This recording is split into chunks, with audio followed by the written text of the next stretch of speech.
It's time for Twig This Week in Google. Ant and Stacy are out. Jeff Jarvis is here, and we brought in Joan Donovan, who's a professor at Harvard's Kennedy Center and an expert on disinformation. We'll talk about the methods of disinformation, how Russia has used disinformation, and who's responsible for keeping disinformation out of the ecosystem. It's all coming up next on Twig. Podcasts you love. From people you trust. This is Twig. This is Twig. This Week in Google, episode 657. Recorded Wednesday, March 30th, 2022. You can't shoot their feet. This Week in Google is brought to you by 8 Sleep. Good sleep is the ultimate game changer and nature's best medicine. Go to 8sleep.com/twig to check out the Pod Pro cover and save $150 at checkout. 8 Sleep currently ships within the U.S., Canada, and the U.K. And by Blue Land. Stop wasting water and throwing out more plastic and get Blue Land's revolutionary refill cleaning system instead. Right now, you can get 20% off your first order when you go to blueland.com/twig. And by Our Crowd. Our Crowd helps accredited investors invest early in pre-IPO companies alongside professional venture capitalists. Join the fastest growing venture capital investment community at ourcrowd.com/twig. It's time for Twig This Week in Google. Hard to do a show without two of our stalwarts. Stacey Higginbotham and Ant Pruitt both have the week off. Jeff Jarvis is here. But you can't get rid of me, man. You try and try everything. Nope, I'm still here. Oh, my goodness. He's the Leonard Tao Professor for Journalistic Innovation at the Craig Newmark Graduate School of Journalism at the City University of New York. Welcome. Question that has been burning in my soul. Yes. For a week. Yes. What are you sitting on today? I'm sitting... basically, it's a bicycle seat on a stick. You're still sitting on that damn thing? Yeah. No, actually, I'm getting used to it. My butt's numb, but my core strength is amazing. Joan, he sat on this last week and couldn't sit still because his rear end. That's the was idea. Dead. You're not supposed to sit still. You're supposed to be dead. Constantly moving. Hey, so we brought in the big guns to take over for Stacey and Ant this week. Joan Donovan is here from the Shorenstein Center. We should get Carol Shorenstein a song. Yay. Carol Shorenstein Center on Media Policy, Media Politics and Public Policy. It's great to have you, Joan. We've had her on many times before. She is the research director there and an expert on disinformation, which has kept you pretty busy, I'm thinking, of late. Oh, I don't even know if you heard of it. It's like such a niche, research area these days. Woo. Oh, it's my God. All Joan's fault. Nobody cared about this before. Then she came along and suddenly, there were a lot of few attention to it. people. There were a few good people out there. And Jeff, I remember meeting you at the beginning of all of this and being like, oh, we're in trouble. We should have all run away. When was that? When was the beginning? That Just out of curiosity. Back around like when Google News Lab was bringing together people trying to figure out, did this fake news thing have anything to do with journalism? And I was just starting up at Data and Society, and Jeff, of course, had a longer relationship with them at Data and Society and Dana Boyd. And I was just getting my sea legs, but I really relied on Jeff for a lot of input and insight into how this, whole thing came together and how the field was going to mature. Well, I think we learned from each other, maybe. I think, you've been around. You get, there's history in those, in your, just embodied in your experience. Yeah. And that's what they say after a while, Jeff. There's history embodied in that white hair. Yeah. But it's like, I came on the scene as an internet researcher that knew a lot about social movements, knew a lot about online coordination. And I was always interested in pranking and digital shenanigans. And then I'd done research on people who hide their identities online, particularly white supremacists. And so I was like showing up at a moment when everybody was like, wait, the internet isn't just a force for social good. There are baddies on the internet. Where? And then it just kept Joan was getting doing worse. very brave things from the beginning. It is brave, isn't it? In the bad groups. Oh, really? Yeah, really, it is. very. Yeah, those people are creepy. And bringing understanding of what they were doing and why they were doing it that nobody else really had. Actually, since we have you on, Joan, this is a story from last month, but I'm curious what you think about the linguistic analysis of Q. Did you see this? I did, and there's been a lot of analysis, and until the day that the person who was Q that had access to the keys of 8chan stands up and says, "It was me, ha ha." I think we're all going to have our doubts, but I think this is a pretty decent approximation. I also don't think it was just one or two people. I think that there was always a Q was like one of those, names that was like a moniker for a collective. Yeah. And so when you do look closely at some of the posts, there's some really weirdo, yoga, spiritual music stuff that's in Q posts. And you're like, where did that come from? And then there's this very bombastic, militaristic language. And you're like, that just seems like a whole different vibe. And what's your theory, but I did think Joan? the story was. I think personally, this is not anything I can sustain with any research. I think it was something that was tested and got out of hand, and then was reined in by the Watkins on 8chan, who saw a marketing opportunity, a way to drive people to their website, a way to drive people to their political convictions, and they were a bit was of it a hoot? agents. Was it sincere, or was it a hoot from the beginning? I think it actually came out of this, on 4chan and whatnot. There'd been a lot of talk about psychological influence operations and if you could really do it. And I think it was people playing with some military strategy, playing with psychological theories about repetition and facts and evidence. And so I actually think it was plotted out, probably not as strategically all the way to the end, because they could have never known, what was going to be around the corner. But what they did strategically that I thought was always really interesting is they took breaking news and made it relevant to the conspiracy. And so there was always something new to discover and to be part of. And so it generated all of this participation and excitement. And, there were all these Easter egg hunts.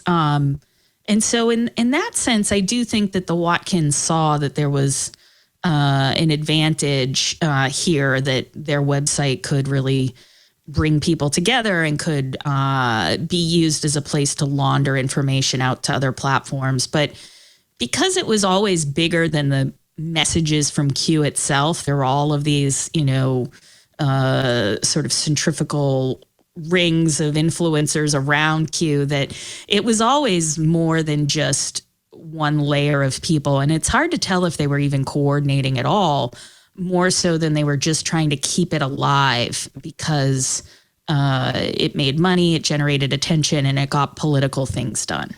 Yeah, so really it's of interest, I guess, to think of who the original creators were, just like it's of interest to figure out who Satoshi Nakamoto is, but not really of real import, because both Bitcoin. Yeah, because you can study what it did without knowing who it was. Yeah. But there is, there's that great series on HBO about this. Well, that's what got me really interested in it. Yeah, the QAnon documentary. And that does talk to some of the major players that would really know who was behind it and what, because eventually, if you run a website that has user-generated content and someone's demanding that much attention and causing that much chaos, you're going to want to know who they are, right? And in the Watkins, especially, if this had been some kind of government op, would have been intensely suspicious of FBI, CIA, DHS involvement. And so it's just it strikes me that the people who ran the website would have to know a little bit more about the subversive intentions of Q, if not be, the ones behind it themselves. The documentary is called Into the Storm, and the creator of it, Colin Hoskins, I think pretty much concluded that it was Ron Watkins at the end. And it was very conclusive for me as I watched the documentary. But again, that's not as much important. Yeah, I think Ron played a significant role. But again, it's like if you look at the multi-level marketing around QAnon and just the the spirituality angle of it. Yeah. You know, I mean, it's T-shirts, it's keychains, it's germane only everything. in one aspect, which is that Ron Watkins is running for Congress. So yes, it does, I guess, in that respect, have some importance. I always hoped it was like a washed up comic like Gallagher.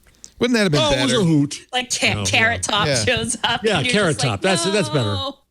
Yeah, or Andy. What's it? Andy Kaufman. It's a Andy kind Kaufman of a perfect Andy Kaufman. It would be an Andy Kaufman routine, a perfect Andy Kaufman routine. Yeah. All right, well, there is stuff that is more up to date today to talk about. So I guess we should get to the news of the week. Although when you have Joan Donovan on, you can talk about anything. It's very tempting to go down a lot of different rabbit holes.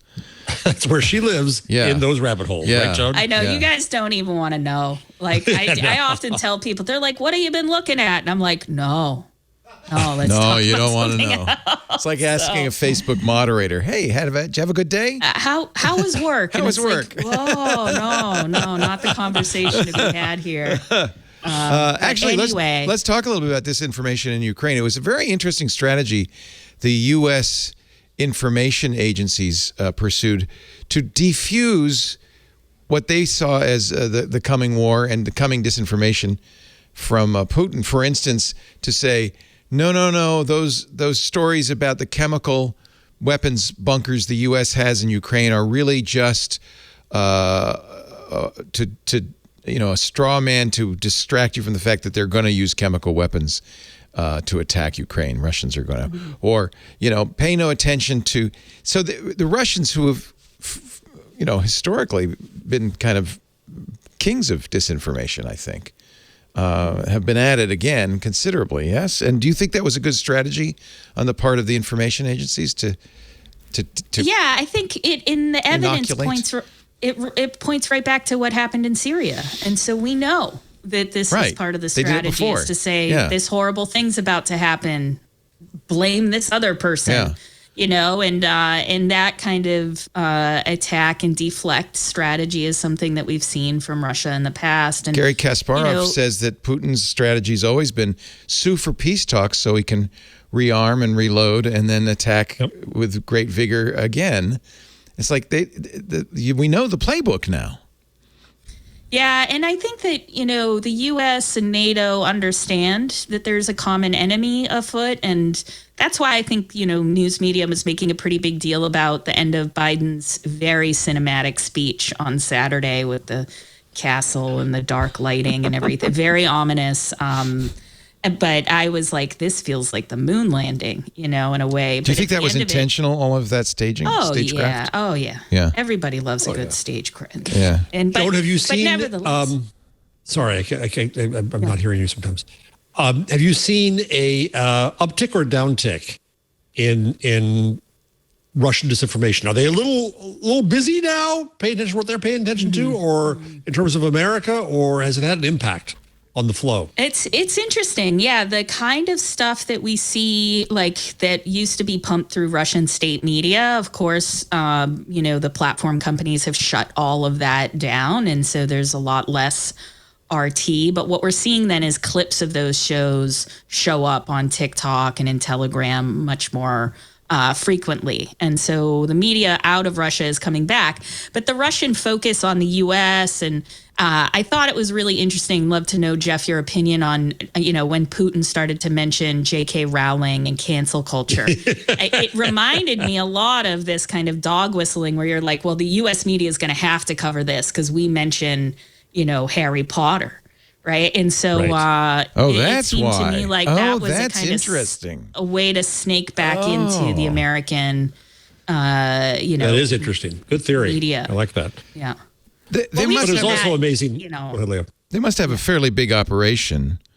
I noted, for instance, we had a story yesterday that Verizon customers are getting spam text messages from their own number that said, click a link to receive a gift. And in many cases, the link led to a Russian news site.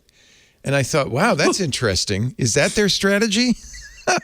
I mean, yeah, spoofing, to try to get people to see things from their perspective. And I think that, the use of spam is something that's also been interesting on the activist side. I have a colleague, Julia Minson, at the university that's been working with some hackers on building repositories of messages that can be then spammed to Russian emails so that they can get information, one, on how to install things like Tor and circumvent Russian suppression of the internet, and then also to messages from independent media that make people think twice about the media that they're ingesting. But who knows? Like, are they opening the spam? We don't know. But it does seem to me that there's going to be some low-grade information warfare tactic playing out as people experiment with different gateways into other people's networks. Yeah.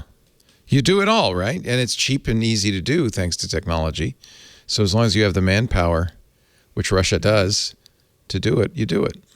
I put in the story about the bot farms that were shut down in Ukraine. Yeah.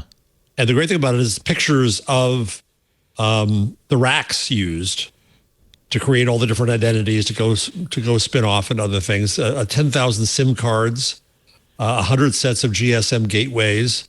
All this was just to spam us. Yeah. Well, and in fact, that's used in Florida as well. I mean, it's used all over the world. These spam farms in Asia too. Here's some of the pictures. These are almost 10,000 SIMs of various operators.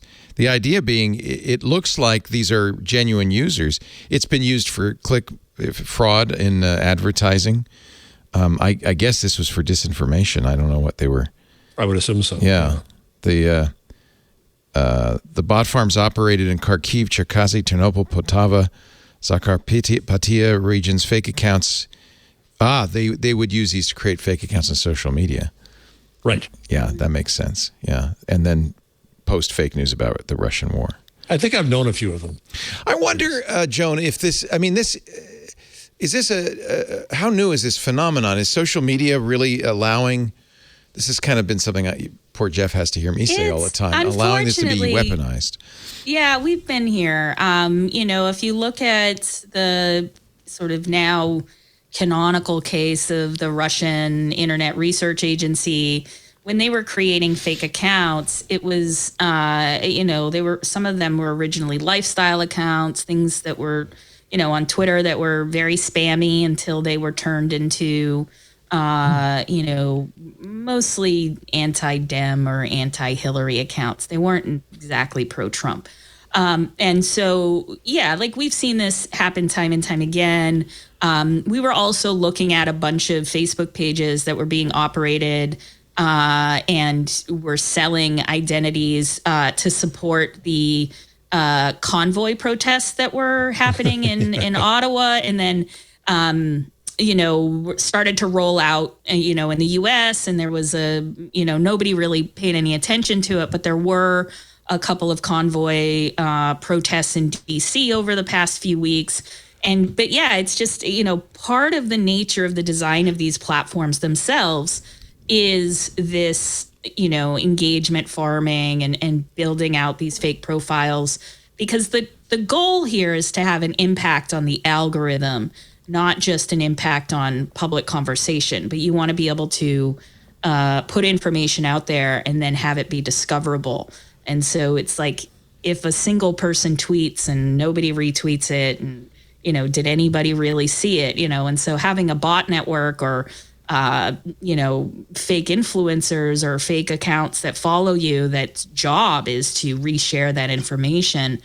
It's just part of the industry. It's part of social media's, it's just what it is social it's a communications medium. And of course, whatever the communications medium, you're going to use it. And if it's, more friction free, you're going to use it more. It's easier to take advantage of. Not all disinformation comes from Russia, surprisingly. Facebook, for instance, paid a firm called Targeted Victory to push the message that TikTok was bad for kids. How stupid can you be? Employees from the firm Targeted Victory worked to undermine TikTok through a nationwide media and lobbying campaign, portraying TikTok, which was an existential threat to Facebook, I guess, as a danger to American children and society. This is according to the Washington Post, which saw internal emails to this effect. Here's one quote. Quote, "Get the message out that while Meta is the current punching bag, TikTok is the real threat, especially as a foreign-owned app that is number one in sharing data that young teens are using," end quote. Bonus point, here's the best one.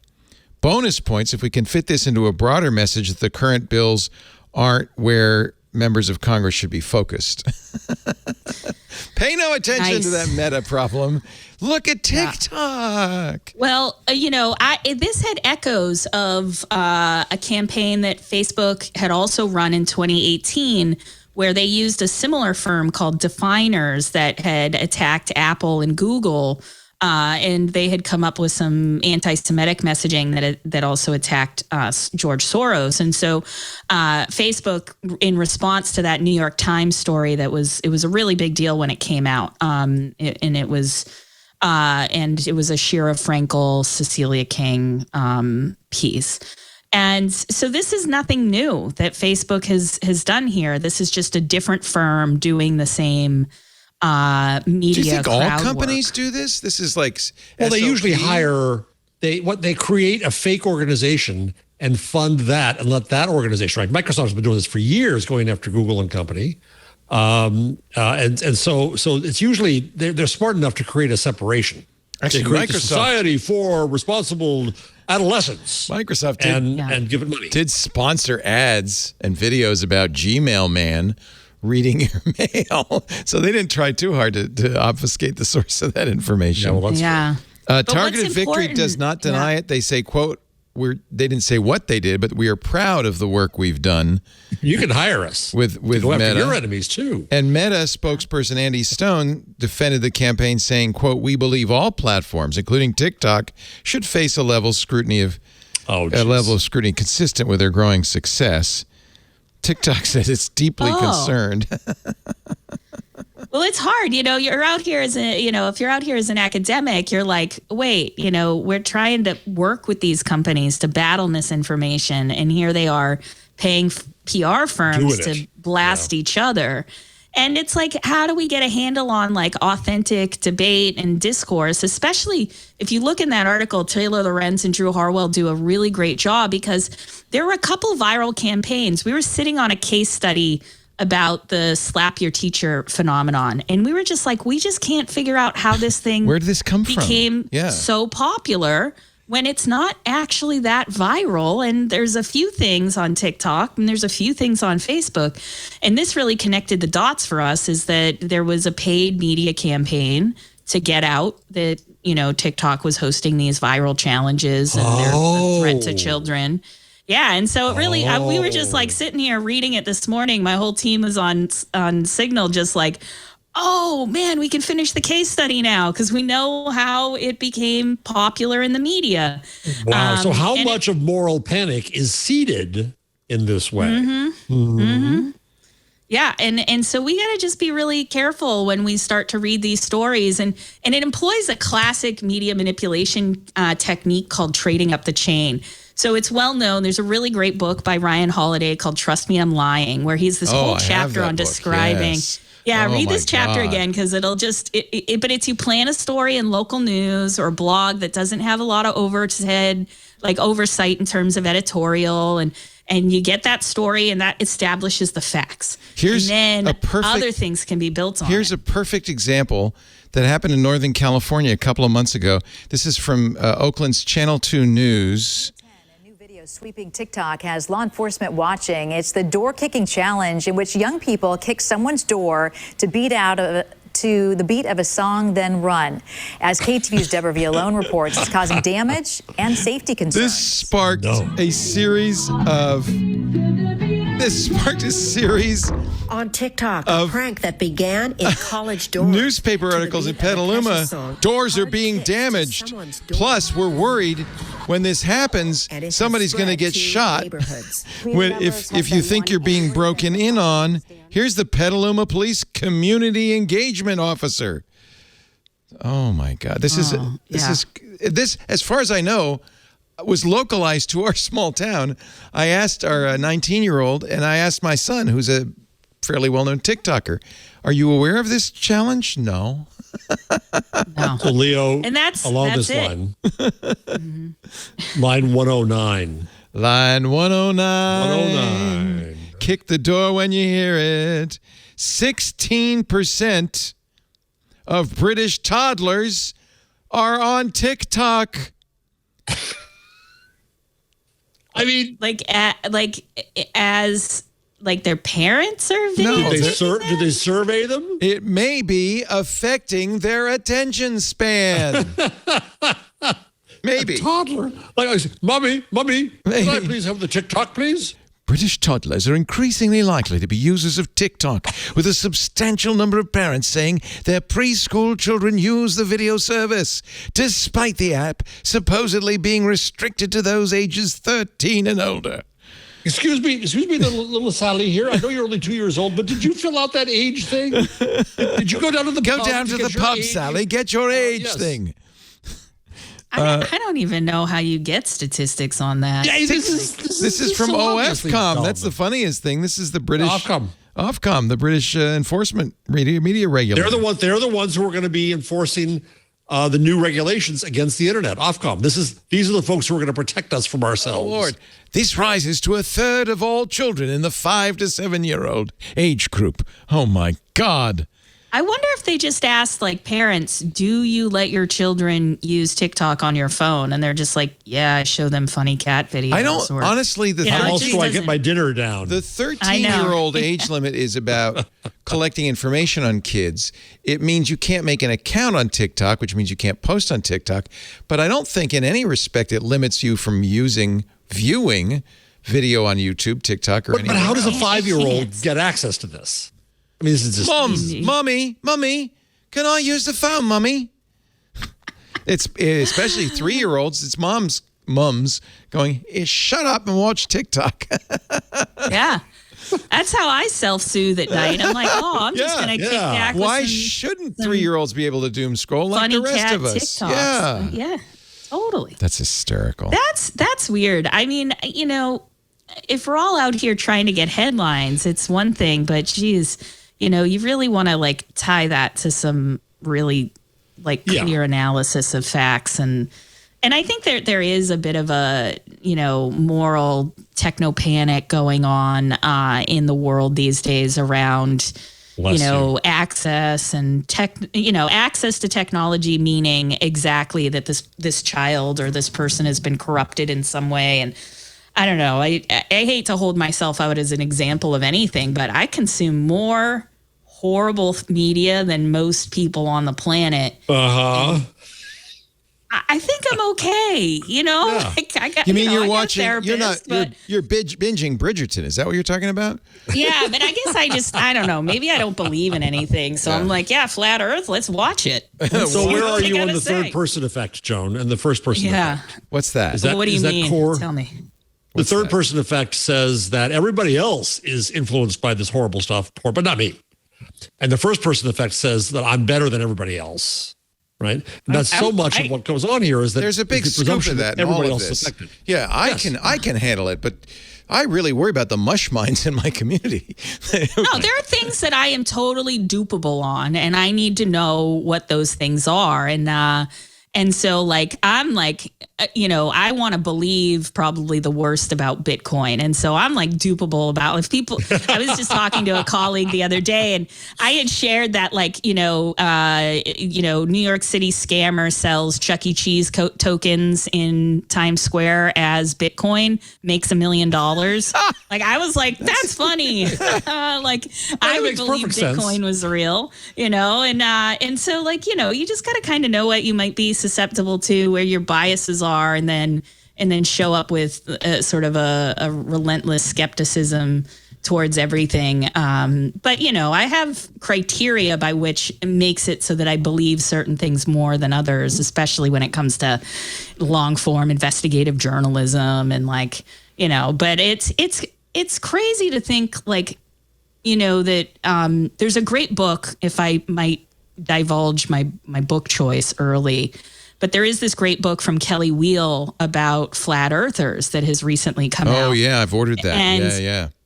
And one of the things that goes to this talk about does TikTok corrupt children is there's this line from one of her respondents in there is he says, "I didn't find flat earth, it found me." And what he's talking about is he was watching a bunch of conspiracy videos, but then flat earth conspiracy videos came up in his recommendations and he got into it.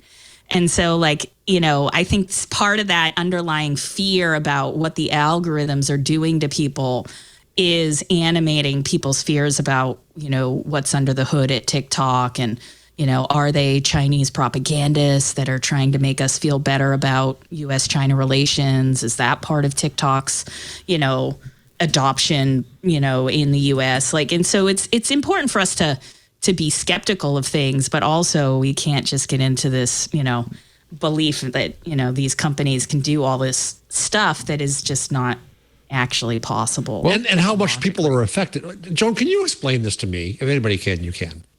I mean, flat Earth is clearly just wrong and dumb, and all you have to do is take a ride in Jeff Bezos's penis ship, and you'll know. Right. I'm dead. Sorry. That one killed me. Just take a ride, man, and you'll see. Mm-hmm. It's curved.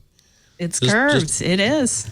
I'll stop there. And so I feel like flat earthers might be the "Our Birds Real" crowd. Right? Is it performative? Is it just I'm going to piss off people, and that's why I'm doing it? It's not as performative as our birds aren't real. Our birds aren't real, which is definitely got a bit of showmanship and a bit of pranksterism behind it. Yeah. Whereas the flat earthers, they do believe it. They do. They have they put a lot of work into it. You can fly or sail around the world and never fall off. Yeah, but you can't fall off because it's really, really far to the ends where the ice wall exists that keeps all of the thing on the disc inside the disc. It's like to get to the crust of the pizza, it's really, really far. And so you could sail for a really long time. No. That makes no sense. I'm not explaining my position. I'm just explaining the position. I think Joan, we're going to do an intervention in a minute. So it's crazy. But we should ask Joan really the nut of the whole thing, this whole conversation that we've been having for years. Is it the platform's responsibility to somehow curb this? Is there anything they can do? Should they do something about it? Yeah, I mean, it's their products. This is how they're going to make money and build their product and build their design. And eventually, different products are going to come along that do better curation, that give people more of what they want, and we're going to move away from these platforms that are everything to everyone and more into platforms like, for instance, Twitch, that serves gamer communities. It knows what the feelings and the ethics of the fans are, and it works really hard to remove problematic content from its platform. And I think the model of Facebook and Twitter and YouTube has always been, well, we'll take anything and we're structures here and we build infrastructure. But that just doesn't hold anymore. It just doesn't make sense. You're continuously negotiating on the national media stage, if you should keep all of these horrible people on your services. And it's just it's a drain on resources. And so it's better to try to fix some of these problems up front. And, Twitter's doing, different than Facebook is in terms of trying to clean up these messes that are left behind by, frankly, the biggest messes are left behind by the biggest influencers. And so we are going to revisit the, presidential question around Trump returning to social media. And these companies are going to have to decide which communities they're going to serve and if they're going to play on this national stage. And if they do, there's a really good opportunity for more innovation that does more niche platforming work. And you can kind of see it with the creep of young people away from Facebook products and towards, things that are more things that are less social networky and a little bit more ephemeral. Is TikTok one of those things? Definitely. Yeah. It's hard to re-find things on TikTok. You can't. I can't even find my son's things on TikTok. It's crazy, and I follow him, and I can't find. I have to search for him. Leo, I agree with Joan as always that they have to make choices, and they are allergic to choices because choices are expensive. And I think that we will see more things serving communities. All that good, but what if they're not allowed to make the choices? I had an amazing encounter this week on Twitter with Brendan Carr, an FCC commissioner, who was going crazy he was going after me and others, and I was having back channel chats. I didn't see this, but let me at him, Jeff. I'm like, nobody comes after you. Line 67. Yeah, Joan's going to protect me. I'm coming in. I might be like 3 days late, though. I don't know what that means about me, but, So we wondered why he was doing this. And then he had his testimony before the Commerce Committee in the House, in which he, at the end of this whole long, boring thing with thickly veiled references to basically saying big tech has to allow our speech. And so they're not going to be allowed to take things down if certain people get in power. And so all the yelling we do about, you better be responsible platforms, you better take this stuff down, you better care about your product, you better care about society, it could well turn around on a dime and I can't do anything, sorry. Mm-hmm. And we're not there, but we could be. But if it happens like that, who the public attention and the conversation then turns to is to Congress to do something. They haven't really done anything. But there's going to be much more accountability on political accounts, and the public ire and the journalism. That beat is gonna come back to bite them. And so, and I'm, Danielle Citron's, someone who's thought very deeply about, she's a professor of law. She's thought very deeply about the codes and rules of internet speech. And, I come down with her is that the companies have a duty of care to do content moderation in a way that is responsible, ethical, has public interest at its core. And, we're in this moment where you have these very, very different political views on what the internet is good for and how it should be governed. And this point of view, unfortunately, I don't know, like you might think I'm wrong on this, but I kind of feel like Facebook changing its name to Meta signals a really big transition where Facebook is probably going to go away in the form that we know it currently, slowly over time and be replaced with something else. I have a feeling that Twitter is actually going to turn into a kind of banking system with, with messages attached. But it's, like the things that these people become interested in, the same rails that move information also move money. And so I don't feel like we've really seen our final form in terms of social media here. And so legislation might accelerate legislation like that, that would say, hands off, no moderation allowed, would probably accelerate the death of social media pretty quickly. You know how low it'll go. You've seen it, Joe. Elon Musk actually is, I think, in hand with Brendan Carr when he suggested that Twitter, maybe he should create his own Twitter, or that Twitter, he says, serves as the de facto public town square, so it should support true free speech, and maybe we should do something about that. Carr, it's funny because if you're on the left, you might agree with Carr when it comes to things like corporate media. You might say, well, yeah, there's too much corporate dominance of media, so we don't get a really no. But here's what objective Carr reporting. argues. He's arguing, and I find it extremely offensive, and white supremacist racist in the end, is that anti-discrimination laws should be applied to right-wing speech. And so I just simply said, well, no, it's a private, you used to be a Republican. It's a private company, and like a bar, can refuse you service for any reason. And he hated that. And he's trying to argue that this is a matter of civil rights akin to laws around racism. He says it to the House that anti-discrimination laws should be applied to their speech. That's just offensive, stupid, and it's against the First Amendment. But hey, look at our Supreme Court. Look where the Congress we could get soon. Yeah, we could be there. Yeah.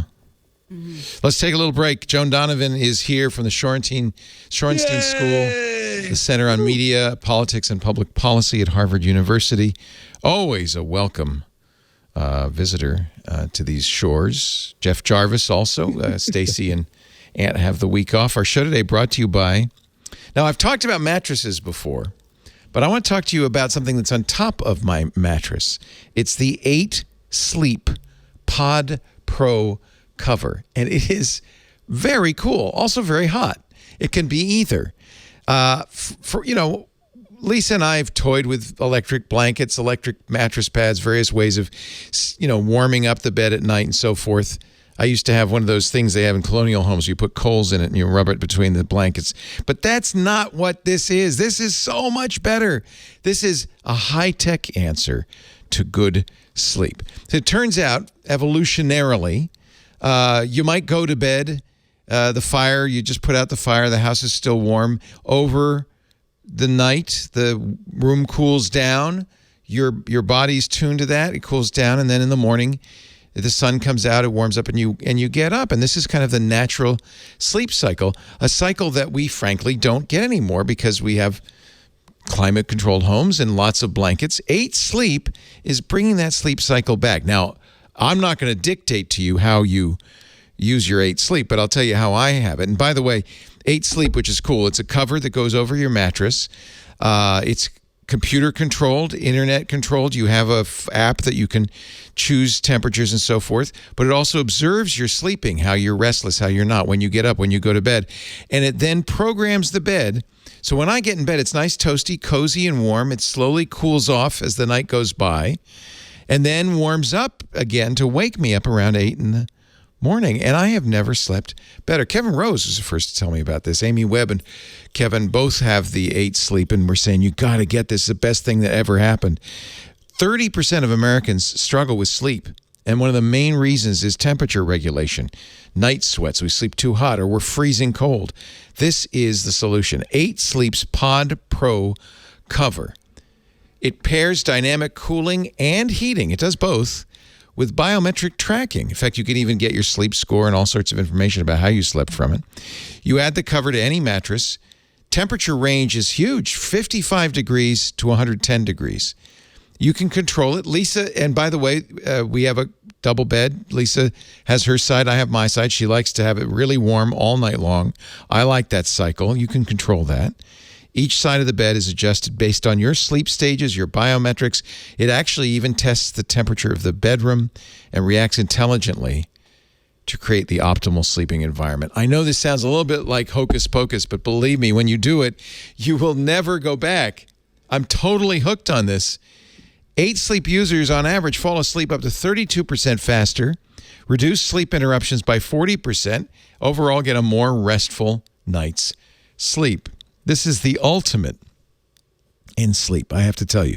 They have mattresses as well if you want to get a mattress with the pod built in, but I have the Pod Pro cover. That's the most affordable, easiest way to do this. And I'll tell you, it makes a huge difference. We've been doing it now, I think, for about 6 months, ever since Kevin told us about it, and I've become a big fan. 8 Sleep, EIGHT, spell it out, 8sleep.com/twig. Check out the Pod Pro cover. Read up about it.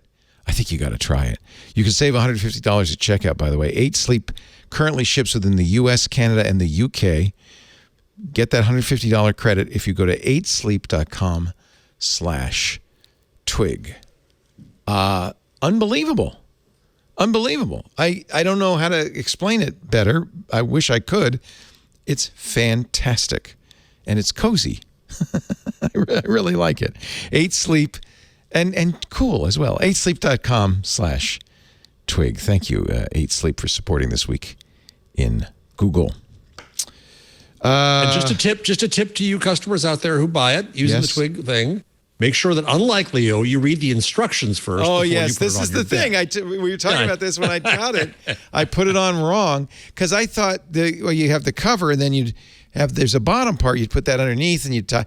And no, I should have watched it. There's a very good video explains it. It's very straightforward. I wasn't paying attention. It actually uses water in the pad, so it's very quick. When it heats up fast. When it cools off, it cools, because water is very conductive. So it really, immediately, it's really great. It's really amazing. I have a hard time explaining it, but Can I hit rewind for one quick second? Yes. Because Joan, I was thinking about in the break, the story you told where you said, oh, finally we can, and I have no memory, I'm old, so it's just what's happening to me. Finally, we can close that case because we heard who had paid for it. What was that story again? Yeah, it was just like understanding, where, we had seen this slap a teacher story. Right.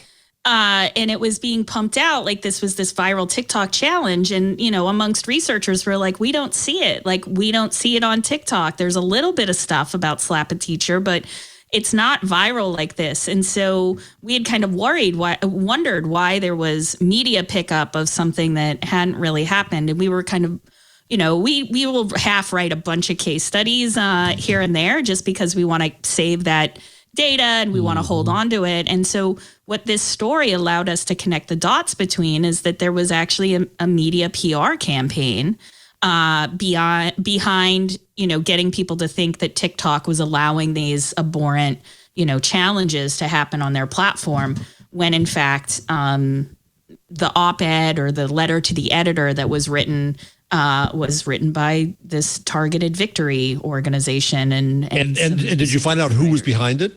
Who funded it? In this case, it was Facebook that had been funding the disinformation. Well, this is one of the Facebook cases. This is one of the Facebook's cases. Oh, okay. Yeah, that's one of the things that was discovered. That's what I'm trying to understand. Yeah. And they had done this in the past in 2018 with Google and Apple. They had paid another PR agency to place stories saying that Google and Apple are not as privacy forward as we may think. Really? Yeah.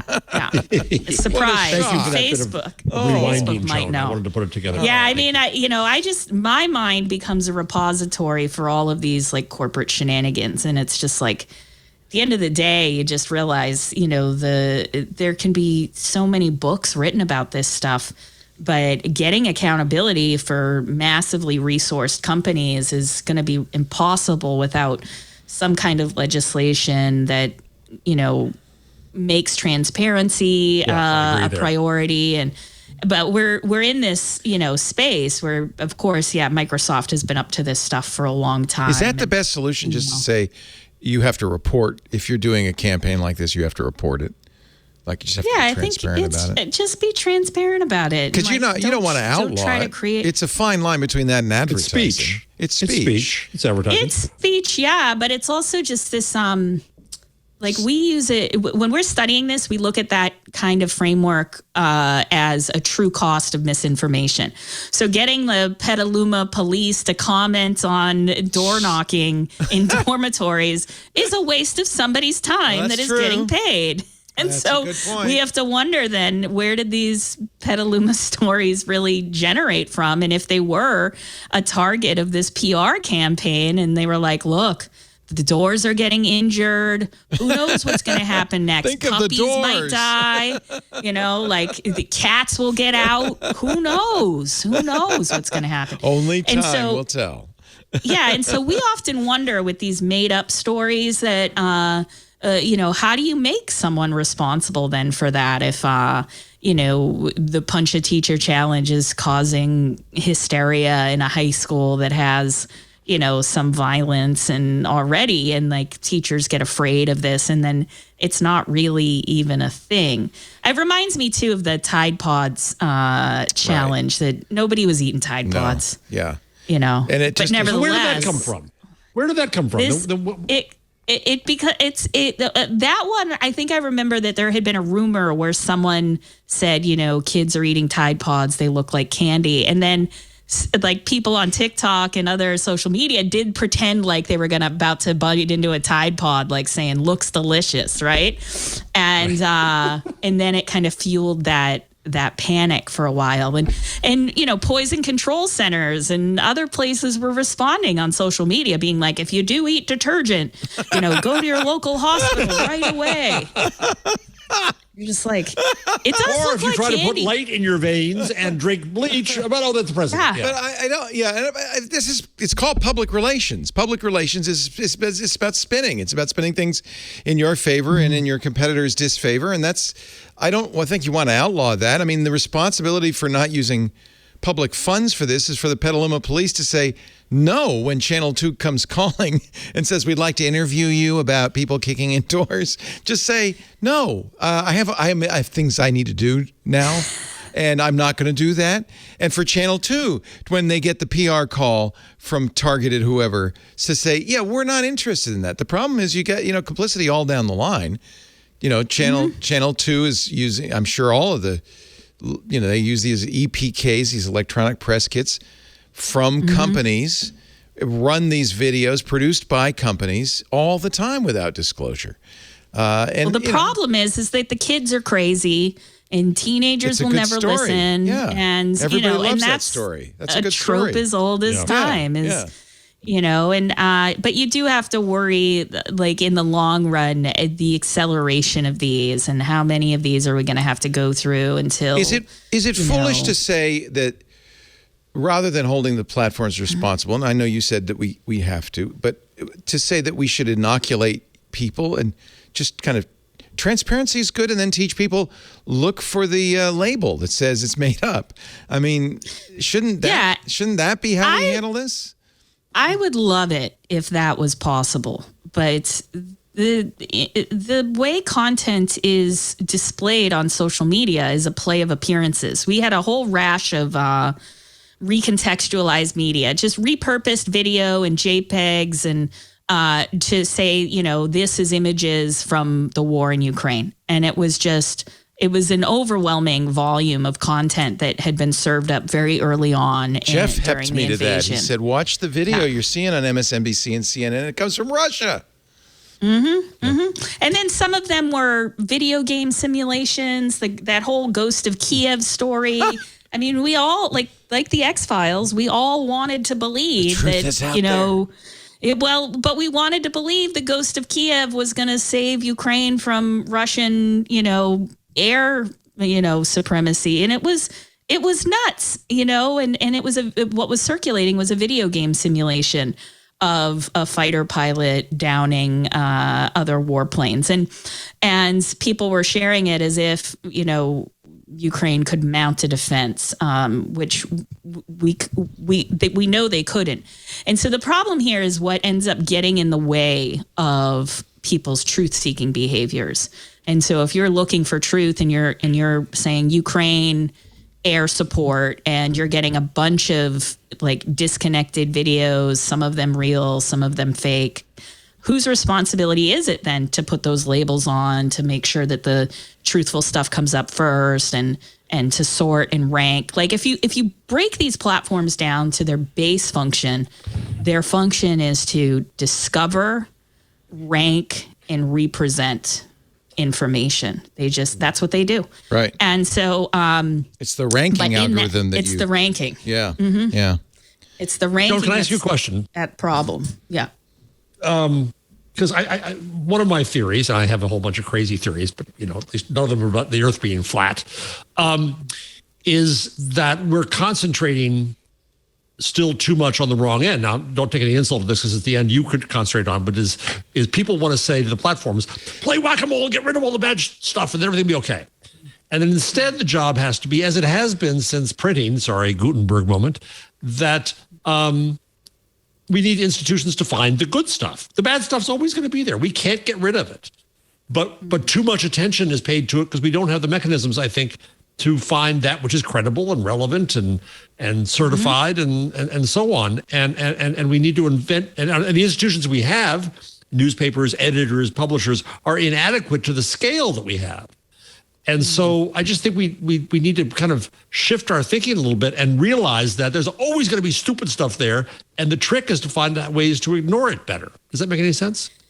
Well, yeah, and that's part of the discoverability ranking stuff. If the platforms are continuously going to serve things that are outrageous and nearly unbelievable, then that's what we're going to get. I don't think there's a deficit of true and correct content or factual content. The issue mainly is that there's an industry behind producing disinformation or misinformation at scale that has to be reckoned with in order to make sure that these algorithms are not being gamed and the repeat offenders are removed from these platforms so that they can't just keep reinventing new ways to do the same old thing. And so I think there's a bunch of interventions that need to happen. And the hard part is you were talking about this in the context of America, which is, anti-institutional at its core in a lot of ways. We have institutions, but the people don't love them. And so, that's why you see people who are anti-institutionalist rising up on YouTube as these like very well-known creators, right? Because people will engage with their content because they're like, look what Google's doing now. They're partnering with the WHO. This is terrible. And you're like, well, it's better than partnering with nobody or, letting the stuff from, the conspiracy theorists reign supreme. And so I do think you're right in the sense that there needs to be better and more stable linking on the internet to things that have these the things that are wedge issues, things that kind of make people think twice about other people's humanity, right? Racism, sexism, transphobia, homophobia, religious bigotry. And so there does need to be clear content rules that are enforced. But I agree with you that also the institutions are going to have to step in a different way. And I'd love to get you guys' opinion on the White House briefing TikTokers on how to talk about Ukraine. Like, did you guys follow that story? Oh, at yeah. all? Oh, yeah. We covered it. And we said, yeah, that's fine. That's appropriate. They're leaders, thought makers, taste makers. They ought to, it was pretty clear the White House's main goal was to kind of feed them the line. And I had some question about, whether these people were kind of trained and journalists enough to know that they were being spun. But, this is, see, they weren't trained. No, I know that's the point, is they didn't know. Easy to spin, and, that's why they were there. But also because they were very influential. I'm kind of more laissez-faire. I really feel like more information is good information. We know more about what's going on because of that, for one thing. I'm sure disinformation is as old as this, dirt, but we know now more about how it spreads and stuff. This is what you study. But that I don't think that that's necessarily a bad thing. Do you? Do you? So, do you put a judgment on this? I'm two minds about it. One point is that, there was a heavy hand in the NATO messaging, right? So it wasn't the voices of Ukraine. It wasn't the oppressed of Russia that were meant to be represented here. It was very much, U.S. NATO party line here, which was that, Ukraine is an underdog, but a strong contender for survival, right?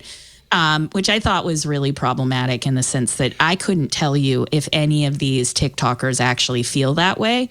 And what it reminded me of is the use, Bloomberg paid a bunch of TikTokers in the 2020 primaries to make him relevant and to meme him into existence. Yeah. But I didn't feel like any of those TikTokers or Instagrammers or whoever were gonna, vote for him. Right. And so, that's where this stuff becomes dangerous territory, where But we've get had a group advertising. together. We've had coercive advertising as long as we've had campaigns. So it's just we haven't liked it. Yeah, but it's just another form of it. It is, but it's also this sponsored advertising, this entire industry that's not really regulated in any way, and there's no, serious effort to get disclaimers out there that, this information was provided by, Bloomberg or whoever, or sponsored by, I think there's also a difference if you're getting paid to do something versus like the White House's good faith efforts to make young people aware about what was happening in Ukraine. But it's just, it's hard to tell. Like, we're headed down this road. We have to start to, Well, we'd be mad. We'd be mad if they ignored it, right? Mm-hmm. We get mad all the time. If they only briefed mainstream, networks, like the bloggers. We'd get mad about that. So, I mean, I think this is democratizing information. My only qualm is, as I said, that they probably were spinning them in a way that. But that's life. That's how you learn. Next time they'll be wiser about getting spun, and I think it's the White House job to do that. But and the problem is that the too much skepticism, and this is a Dana Boyd point, that if we teach our young people to not trust anything or anyone, then that's where we end up here. I just was going through Twitter because I violate the rules, and I do that on the show sometimes. I'm doing it too now, so it's okay. And I saw this amazing one. Rumor is that Pfizer, who sponsored the Oscars, needed a big moment around alopecia because they have a drug coming to market. Oh, please. That's a conspiracy, right? Right. So that's the kind of stuff that people are going to gravitate to if they want to. But the other thing, Leo, I think is important is that survey after survey after survey has the majority of people saying they don't trust what they read on social media. That's really good news. That's great news. Yeah. Right? This is called growing up. Yeah. Learning what to trust, what not to trust, what to believe, what not to believe, choosing. I mean, one of the things every human has to do, many don't do, is figuring out what their values are, what their core beliefs are, what they care about in kind of in a vacuum, having taken in all this information as they grew up, now really thinking about it, and then acting from then on according to their values is something everybody has always had to do. So I think I don't think more information or information flooding is necessarily a bad thing. People, this is just life. You have to learn. But it comes down to quality. And there's always been crap. But one of the big conundrums with misinformation research is I grew up with Gilligan's Island. There's always been crap.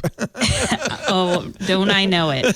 But I think, the moment that you're searching for something online and is the moment where you're most susceptible to misinformation, because you're in an information seeking mode and you know that you don't know. And that's where the companies play an incredibly important role. Whereas, maybe it was harder back in the day before, internet search. You had to go to a library to kind of figure these things out. No, because you had your neighbors and your friends and you family talk to your neighbors. Yeah. And I think that this is when you go out to your peers and you say, do you think it's alopecia that became a story because Pfizer wanted to, and then they go, what are you, nuts? And then you go, I guess that's probably not really happening. And I feel like this is a normal process that we're pathologizing. I don't think so, though, because if I were to search online and because that story about alopecia is, ranked really highly because a lot of people are sharing it, then that's a story that I probably wouldn't have run into if not by virtue of internet ranking systems. Or listening to this podcast. But it is going to reach many more people. Right. Especially in moments where they're seeking information. If they were just like, well, what is alopecia anyway? Are you more vulnerable because you're seeking information? Yeah, you are, because you're asking a lot of people. I would say you're ask less vulnerable full questions because now you're in the. I think you're most vulnerable when you know the answer, and you don't question it.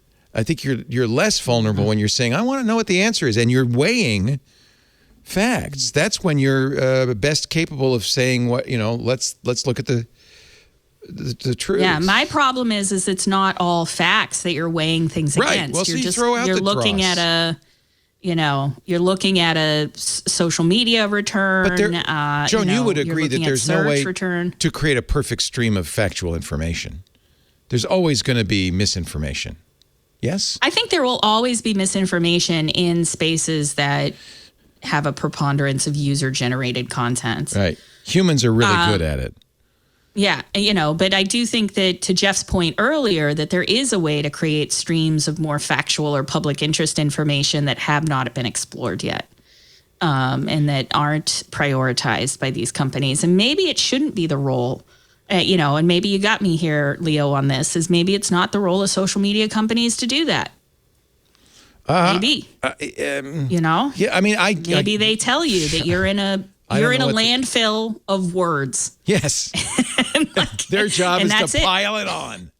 Yeah, and so, but you want to demand more from companies that are in the information I don't want them space. to be an arbitrator of what is good and not good, what is true and not true. But they already are. Well, but that's they already right. are. That's what I always yell at them inveigh to do that. against. When Twitter says, well, you don't really want a chronological feed, I say, no, yes, I do. I don't want you telling me what's important. I don't do Facebook because I don't want them giving me information based on their values. But I don't want them to filter out stuff. I want them to give it all to me. Let me be the judge. You really don't want that. Yes, because then you're going to get the alopecia stuff right next to and equal to the New York Times, which is what the FCC commissioner wants. That's an old media point of view, that there's somebody, the New York Times or somebody, who should be judging, and that you should trust them. It's next to you. That the alopecia stupid theory is right next to Twit, and is judged equally. You don't really want that. Well, who do you want to say not? Who's in charge? This is why we created the institutions that are now outmoded. But in 1470, you have to be going to Gutenberg here. 1470, Niccolo Pavarotti said to the Pope, "You got to fix this print stuff. It's all mixed up. Right. You got to censor it." And what you he was were really against asking that. for was an editor. No, what he was asking for was not censorship. What he was asking for was the institution of editing and publishing. I would submit, and this is kind of a change of pace for me, that all editorial judgment is censorship of some kind. It's deciding what's good and what's not good. And I want to give me all the information. Gee, who decides what stories we talk about in the rundown? Well, yeah. But at a meta level, you decide what podcasts you listen to. You decide who you want to hear. You're talking about consumer choice. Right? I'm saying, Leo? I understand that what has happened over the intervening thousands of years is the amount and quantity of information has gotten unmanageably huge. And everybody who encounters the internet, and I'm sensitive to it because I didn't grow up with it, goes, whoa, there's a barrage of information. But but the truth is, that's life. Your sensorium is barraged even the minute you come out of the womb, and you learn how to... You go on TikTok. You learn how to triage it internally using inputs from friends, neighbors, family, mother, father, and your own judgment. And it's on you. And I don't want anybody telling me what I should know or not know. I want all the information, and I will decide. I think anything else is censorship. But here, let's go back to the example then where Definers or like a Targeted Victory, the PR firm that's working on behalf of Facebook, is getting, ghostwriters to plant letters to the editor. And you're just like, don't you feel like there should be some truth in, like... Yes, the answer to that is delivery? More information, not less information. So just as you said, transparency. So I want to know, Meta paid for that letter.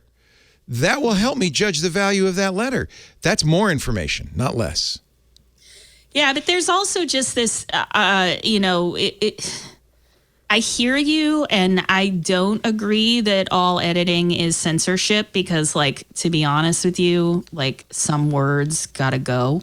No, I'm not saying you. Yes, of course. Job. You and I and everybody else should edit. But I don't want to put somebody. You don't want a computer or an algorithm doing it. Or just when you subscribed. Or he doesn't even want a human being now. You don't even want the editor of the New York Times now. That's what you're saying. You want Dave Weiner's view of the river. They can. No, they can. And then if I choose the New York Times, I'm choosing to read their viewpoint. It needs to be clear in my mind. That's what I'm saying. Reading a viewpoint. If you listen to Twitter, you're listening to a viewpoint. But I should be able to choose. I shouldn't. There should not be. And this is where big tech can be gatekeepers because they control the faucets. Open them up. But beware, you're going to sound like Carr in a minute and say you are required to carry everything. And no, it's still my bar. I agree with you. Kick you out when you get drunk. I agree with you. I choose to follow Twitter or even people on Twitter. So I get the choice and Twitter gets the choice. And if I want to go on Truth Social or Gab, I can. And so that's the way it should be. That's the right, and I think that's what the First Amendment is about, is that there shouldn't be some higher authority saying you, but no, not you. Well, the no, not you authority, is about like grifts, scams, hoaxes, like, so the way that this field developed around disinformation, I had been in research about white supremacists and white supremacists using social media and other places to raise money and to recruit new followers, and the entire scene of these people on social media was about hiding who they were, about using coded phrases so that it was hard for content moderators to figure out what they were doing and planning. And these are some of the same jokers that eventually planned Unite the Right in Charlottesville using apps. And so it's not the case that it's cut and dry. You wouldn't have stopped the Klan from marching through Skokie, though. Oh, I would have. You would have. I would have done it with my own two hands. I'm not a legislator, but I would have, I would have put this body on the line. That's for the classic free speech ACLU story, though, right? Is to defend the rights. But we can also protest. Joan can show up and protest and shoot their feet and get them out of there. Yeah. No, you can't shoot their feet. Well, I do not own any firearms. No, no. But what I'm saying to you, but you could have a dialogue. Even at the top of your lungs, you could have a dialogue. I'm not going to have a dialogue with the KKK any day of the week. I know where I stand, and I want to be that bicyclist in Washington who was in the front of the truck of the convoy. Just going real slow.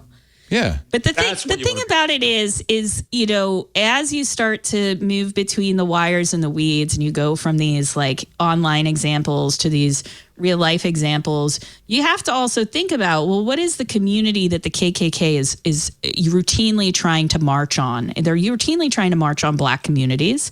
They're provoking fear, causing, in many cases, riots and chaos in their wake. And so, it's in the planning of that happens on social media, right? And so I do think that there should be more accountability for these systems and these mechanisms of coordination. That's a tricky gray area. It's tricky. It's illegal for them to burn a cross. Is it illegal for them to go on Telegram and say, let's go burn a cross? And who should be responsible? I would submit it's not really Telegram's job. It's maybe law enforcement's job. But you could keep going down that government. But there's a point. But that's what I'm saying. This is the tricky gray area where there's clearly illegal acts, and that they should be arrested for that and put in jail. And then there's this gray. It gets grayer and grayer as you go back and back. To. But imagine this, Leo. You're the owner of the Baskin Robbins, and the KKK's using your business as a place to have their Tuesday night meetings so that they can plan their. So you're allowed march. As the owner to say, "Get the hell out of here! I don't like what you're saying." Well, then all we're asking is the owners of Facebook to be like, "Get the hell out of here!" No, it's a garden party. They can. It's a garden party. No one's saying they shouldn't be able to. I'm not saying that. No. Well, this is chairman of the FCC commissioner is, but I agree with you, Jeff. I disagree with him. Okay. No one should say to any. But that's what I'm saying. It's not the platform's responsibility. They can do what they want, and they should do what we as a society would like them to do, but that's up to them. But, if you don't like it, get your bunch. If you don't like if the Baskin Robbins owner says, good, I love it, these guys eat a lot of ice cream, then I reserve the right to go and march outside and say, let's never go to this Baskin Robbins because the KKK organizes there. All of that's appropriate. And that's the kind of public pressure that's been put on, like Twitter, for instance. So Twitter had blue checked a bunch of Charlottesville organizers, and people were like, "Why are you blue checking white supremacists over here, Twitter?" And they were like, "I don't know. We're going to suspend all blue checks from here for a while and reevaluate our systems." Fair enough. Then eventually they started removing the blue checks, and that's their right. I just don't want YouTube. Congress or the FCC to tell them what to do. Amen. Yeah. Could I ask Joan a question here? I think that's a line we all agree with. So there was a paper from Cambridge, Dan Williams, called The Marketplace of Rationalizations, that came out this month. And what he argues is that there's a marketplace of belief, and that people have a belief, they go for a rationalization. And he said that there are agents that basically sell these rationalizations. Yeah, this is Kahneman as well, which is we decide what we want to believe based on emotion and then find reason to support it. But what it said to me was that journalism is set up, as you said a few minutes ago, Leo, in a marketplace of facts, when facts are insufficient. And people are going to have these beliefs, and I'm not buying filter bubbles and echo chambers, but they do have beliefs, and what they're seeking is not necessarily facts. They're seeking a rationalization. Help me believe in the truth. Yeah. Right. So we're set up wrong. So if we judge journalism as to whether or not people understand they should wear masks in a pandemic, then we become educators, propagandists.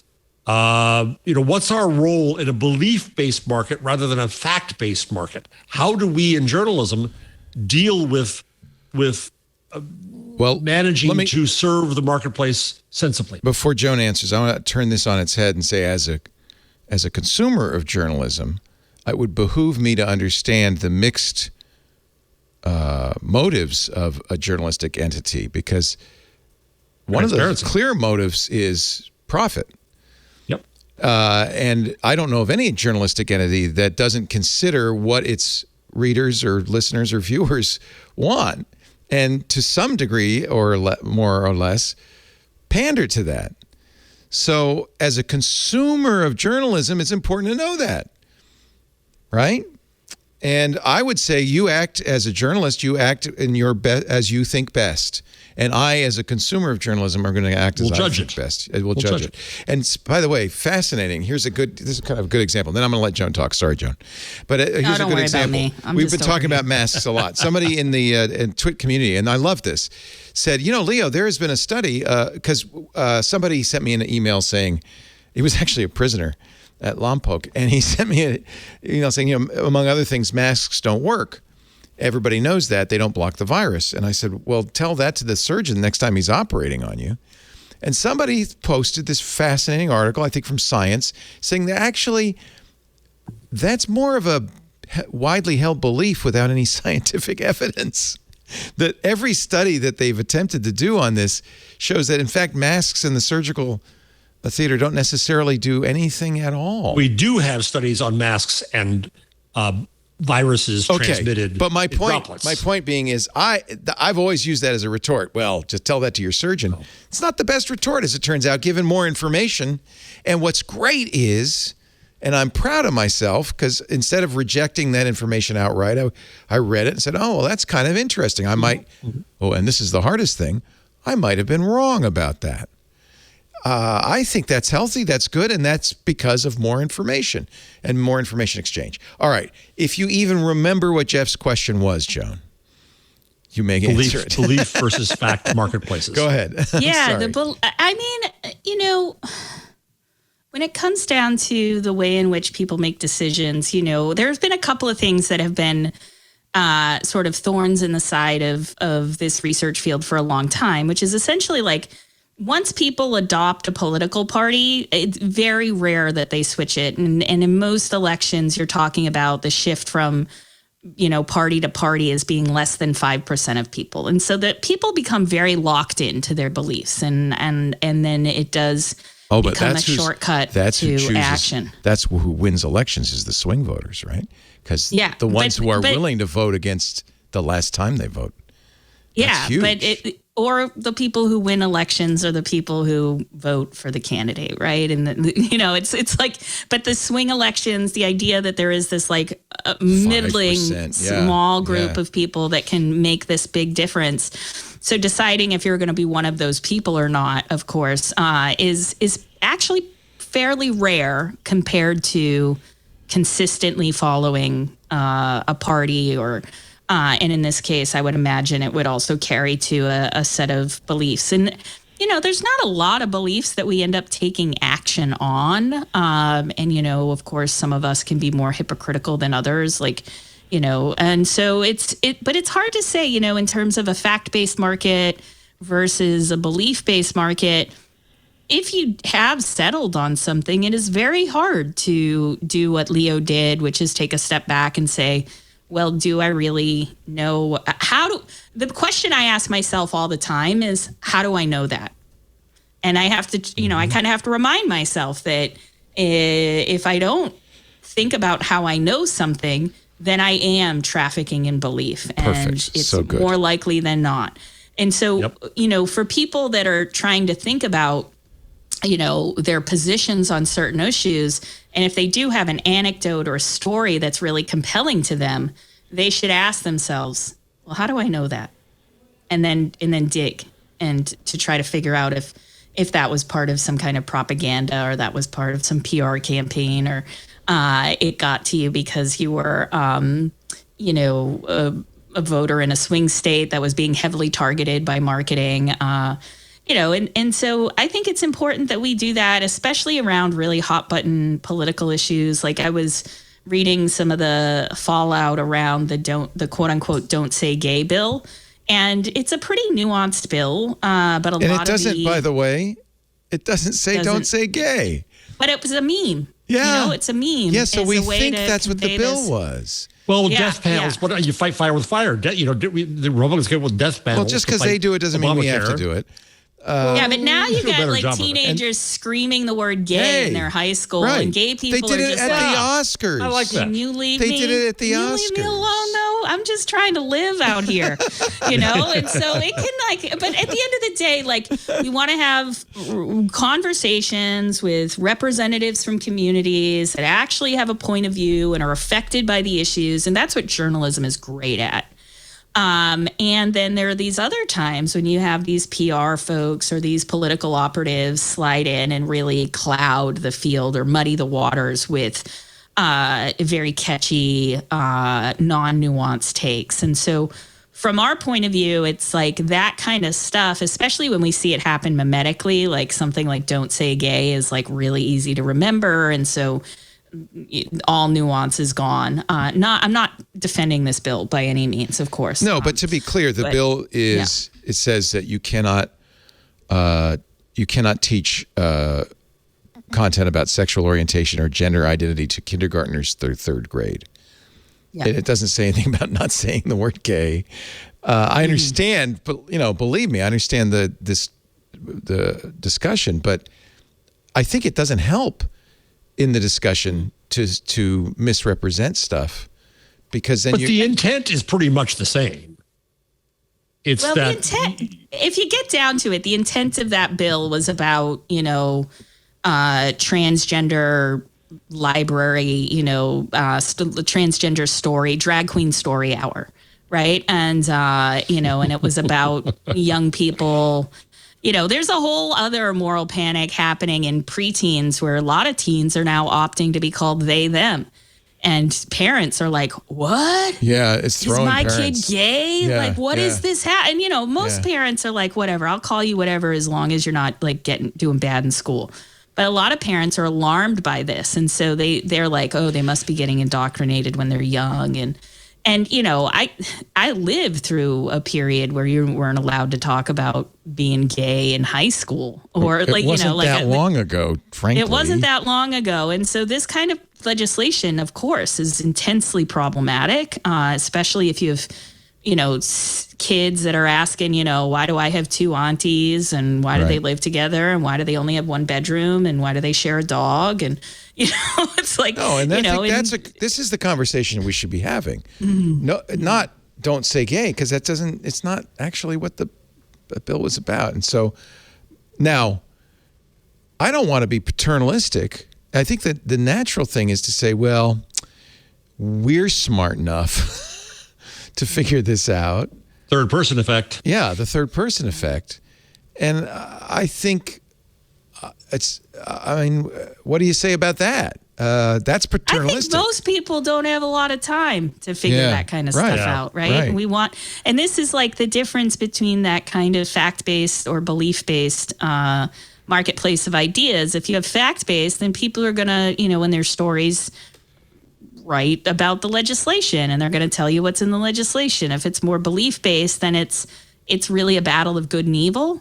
And, I personally might come down on the idea that, like, not being able to talk openly with children about gender identity and LGBTQ issues is, like, discriminatory.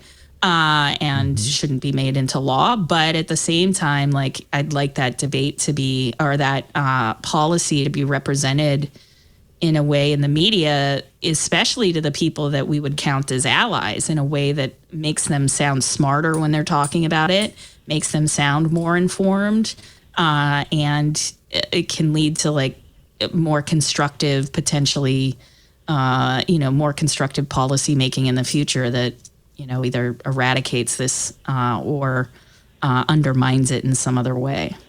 So I don't know how long Variety has been doing its charts on engagement on Twitter or the trending TV charts.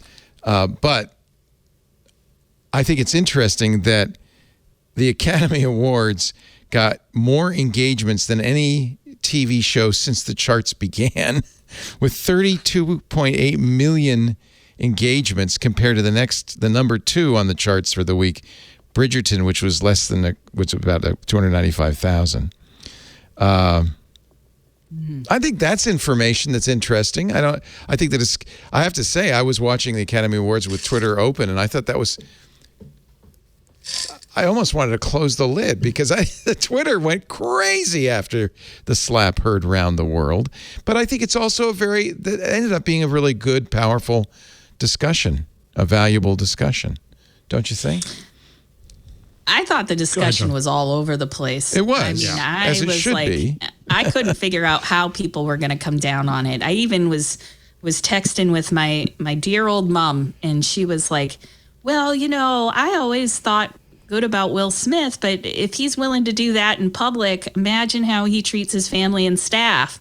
And I was like, well, that's a nuanced point I hadn't thought about. Isn't that great? See? More information. It's interesting. Yeah. But I was just, I was astounded that it had happened. And then also just, the way in which you saw it spun in different circles around, like, red feed, blue feed. It was just, you could really tell, like, in some instances there was just blatant racism that were just like, I think there were jokes from the right that was like about black on black crime, and this is quote unquote thuggish behavior, which is code for the N-word. And so it was and so it was like, it was not good in that sense of the word. And then on top of it, on the left, you have this sort of mealy-mouthed approach of, like, the echoes of the should you punch a Nazi debate that played out on Twitter. Right. And, like, people were saying, well, sometimes people just need to get smacked. And I'm just like, I just don't think that that's appropriate either. In the final analysis, having had that national discussion was better than each person going home alone to think about it. Good point. All by themselves. Yeah, because it brought out nuances. It brought out all that nuance. Arguments. Yeah, in fact, I loved what your mom said. I think to me, that's the benefit of But the other thing about this too is it's also information place like Twitter. Go ahead. Sorry, Leo. No. It's also about white Twitter and black Twitter. Yeah. I mean, you can do all the tribalism and all that too. No. I'm not that's saying interesting that at all. I'm not information. saying Yeah. Let me give you an example. So I can't find it now, but there was a chart today. Somebody did an analysis of Twitter of which states were pro rock or pro Schmidt, right? And a black Twitter expert came in and said, well, they don't understand the language of black Twitter, so they're counting some people here and some people there because they just don't understand because it's done by the people who don't know. Well, what a great opportunity to learn the language. Yes, but it's also a case where, I've talked about Andre Brock Jr. on this show before, who wrote Distributed Blackness, and he kind of says at some point, we don't need or want you in our Twitter. You've had all the media. Well, you've had all of this stuff. Let us have ours, for God's sakes, and stay out. Can I follow you? Oh yeah, but just I don't tweet. I don't want to get in any conversations on Twitter, but I like to read it. Oh, I do too. I do that. But there's times when, I've seen people on black Twitter say that they really don't want to be watched, and so maybe not. Don't do it on Twitter then, or maybe do it on Trump's social. Nobody will be there. Nonetheless, but my point is only that there were also racial nuances beyond the racism. There were nuances about black women in hair, about black men, about lots of things that people felt they could comment on, and maybe they weren't the best to comment, and maybe it was better to sit back and watch and learn. Yeah, that's fine too. That's I welcome reading that as well. I feel like we're better off with all of that information flowing through our heads. And boy, that was perfect, Joan. You continually remind yourself of, why do I believe what I believe? Why do I know this? Yeah. Why do I know this? Where is this coming from? And are open to additional information. Then the opportunity is fantastic. It's fantastic. We've never had a better opportunity for understanding each other. Well, yeah. And, sometimes I think about it and I'm like, okay, here we have this problem of social media, and we also are at this, it starts to arise right at the same exact time that a movement like Black Lives Matter starts to make a big difference in the world. And in Black Lives Matter is using a lot of social apps and connectivity in order to drive change about police policies, and really is able to activate on a within hours, major networks of people and change public conversation if there's some kind of crisis happening. At the exact same time that starts to happen, you start to get all this worry about social media being probably bad for the world. But then what you start to look at when you realize, okay, well, what are people saying is bad about social media? It's not, Leo, that people are saying, oh, my God, it's so great that we're all connected and we can see so many more opinions and we can have so much more discussion. That's not the problem. For me, the problem is when Russia pretends to be Black Lives Matter and intentionally inflames the conversation and uses the affordances of these tech platforms to do it, to impersonate certain social movements and certain groups of people, and not just Russia, but now it's kind of like the imposterness of these fake accounts that represent people that they don't actually know or are part of. I'm willing to say that's a problem. Yeah, I'm willing to say Twitter. There should be a law. Twitter should ban inauthentic accounts or something. I mean, I'm not against that idea. Twitter can kill all the bots it wants. Bots do not add It's not just bots. It's like or inauthentic accounts. Yeah, in the inauthentic accounts, when you go back and you look sort of historically when people were first starting to toy around with the notion of impersonating a whole community. So beyond just one or two accounts, we're talking hundreds of accounts at a time pretending to be black people online. Yeah. Yeah. And so that's why the stakes here, I think, are actually for me and you are so important, where we want to be able to preserve a lot of that conversation, a lot of that, if it's genuine, genuine conversation where society is moving towards more pro-social goals, more democratic goals. Let's go there. It's the bad actors or politicians, like PR or political operatives disguised as journalists. These are the people that are really making a mess. Well, of, and I would, these platforms. I would submit that one of the most important skills you have, and certainly I have, is to detect inauthenticity, to have a really good radar for BS. Except for when it comes to Bitcoin. I'll believe anything about those jerks. I mean, yeah, like if they're that's something everybody should work on. I mean, that's a great thing to know. Whether it's spam coming in saying click this link to win a prize, or a Russian saying let's kill Whitey, you should really work on that. That's a good thing to have, is that inauthenticity radar. Let's take a. And I think that can be taught too. I think so, and I think we should. I think these are the things we should work on. I'm not the one that says, "Oh, you got to teach critical thinking in school." It's much more difficult than that. But I think we should work on really improving to understand the opportunity that all this flood of information provides, and improving our ways personally of dealing with it. I mean, maybe that's because that's what I've embarked on for the last 20 years of my life. In this job is I read a fantastic amount of news constantly, as I'm sure you do, Joan, and I know you do, Jeff.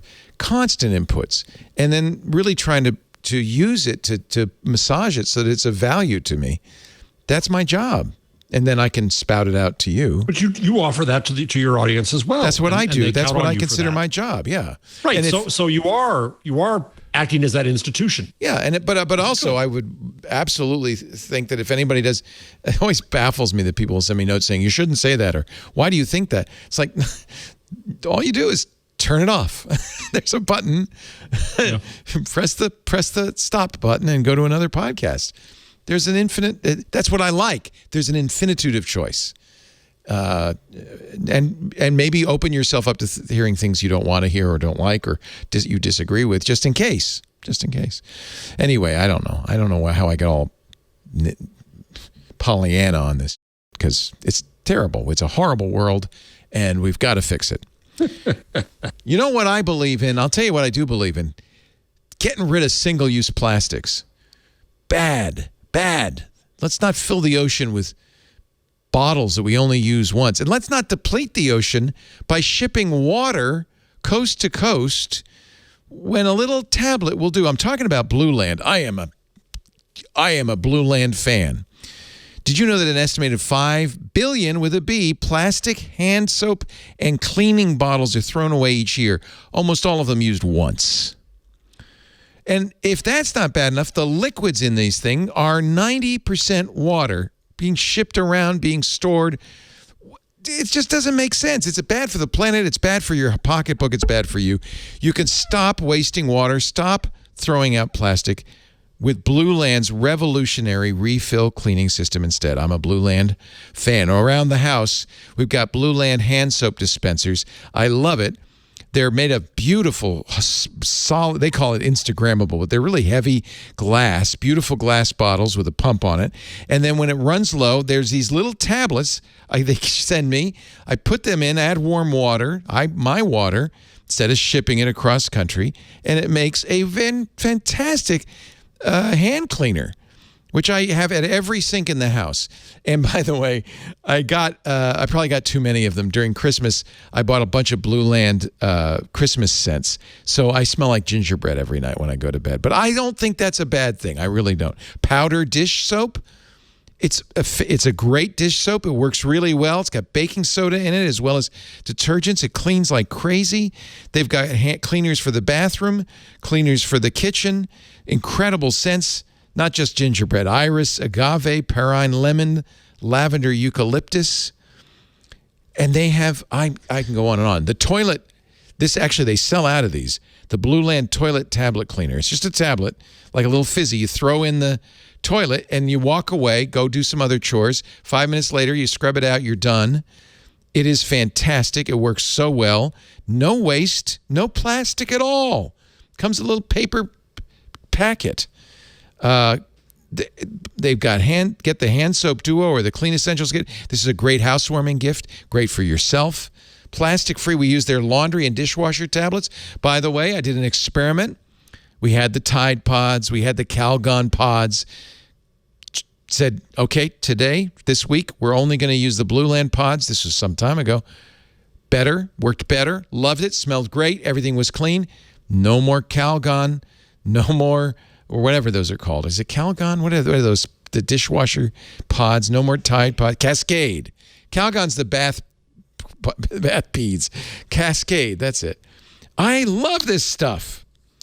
Okay, I'm sorry. I'm getting a little excited.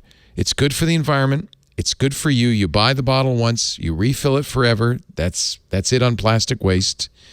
Eco-friendly products do not work less well. These work better. So don't forget that notion that, oh yeah, I'm going to get an eco-friendly detergent and I'm going to walk around with dirty clothes. No, less expensive, more effective. What could possibly be wrong? Look, Blue Land's stunning high-quality forever bottles start at just $10. I say buy the kit. Get the whole kit and caboodle. Just Blue Land your house. I did that, and now I'm giving it to everybody I know. We're just giving away Blue Land because everybody should be using this. Money-saving refill tablets start at $2. $2. And there's no plastics. Once you buy that bottle, it lasts forever, and they're beautiful. By the way, they look actually better without all that advertising and stuff on it. Try Blue Land today. You'll love it. The planet will thank you. You'll thank you. You'll be glad. Get 20% off your first order, so make it a big one. BlueLand.com/twig. 20% off your first order of any Blue Land products. BlueLand.com/twig. BLUELAND. BlueLand.com/twig. Big fan. Big fan. We use all the Blue Land products. All of them. I'm sorry. I got excited, but I feel good about this one. I don't know. I think this is fine. Eric Schmidt apparently is basically endowing President Biden's science office.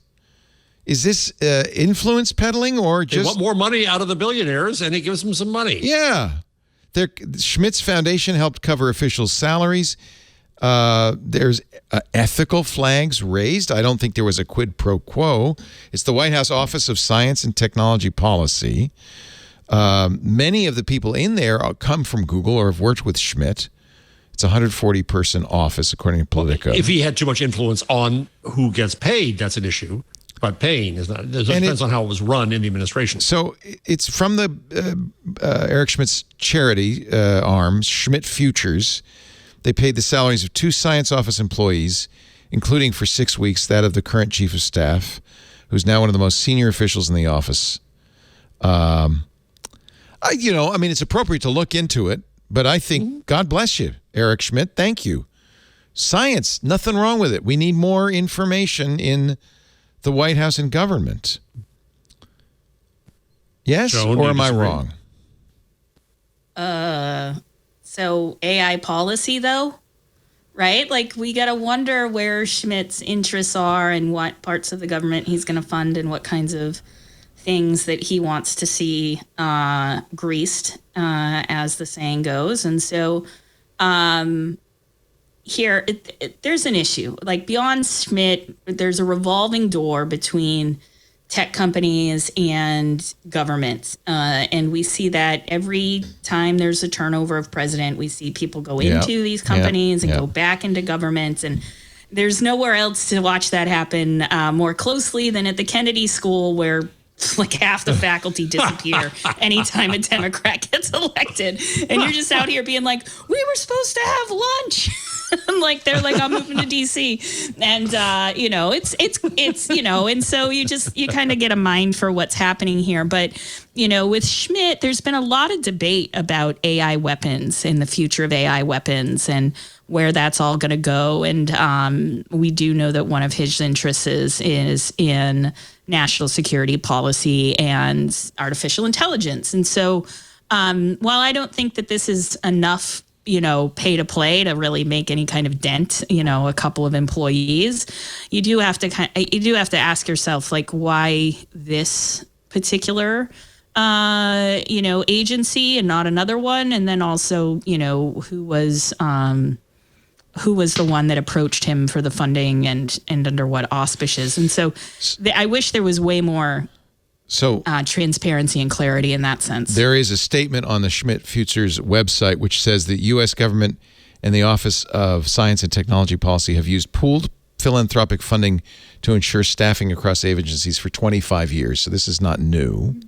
And they said, hey, we're disappointed by the reporting. We have great respect for the media and for the journalists who report stories, even those with which we may disagree.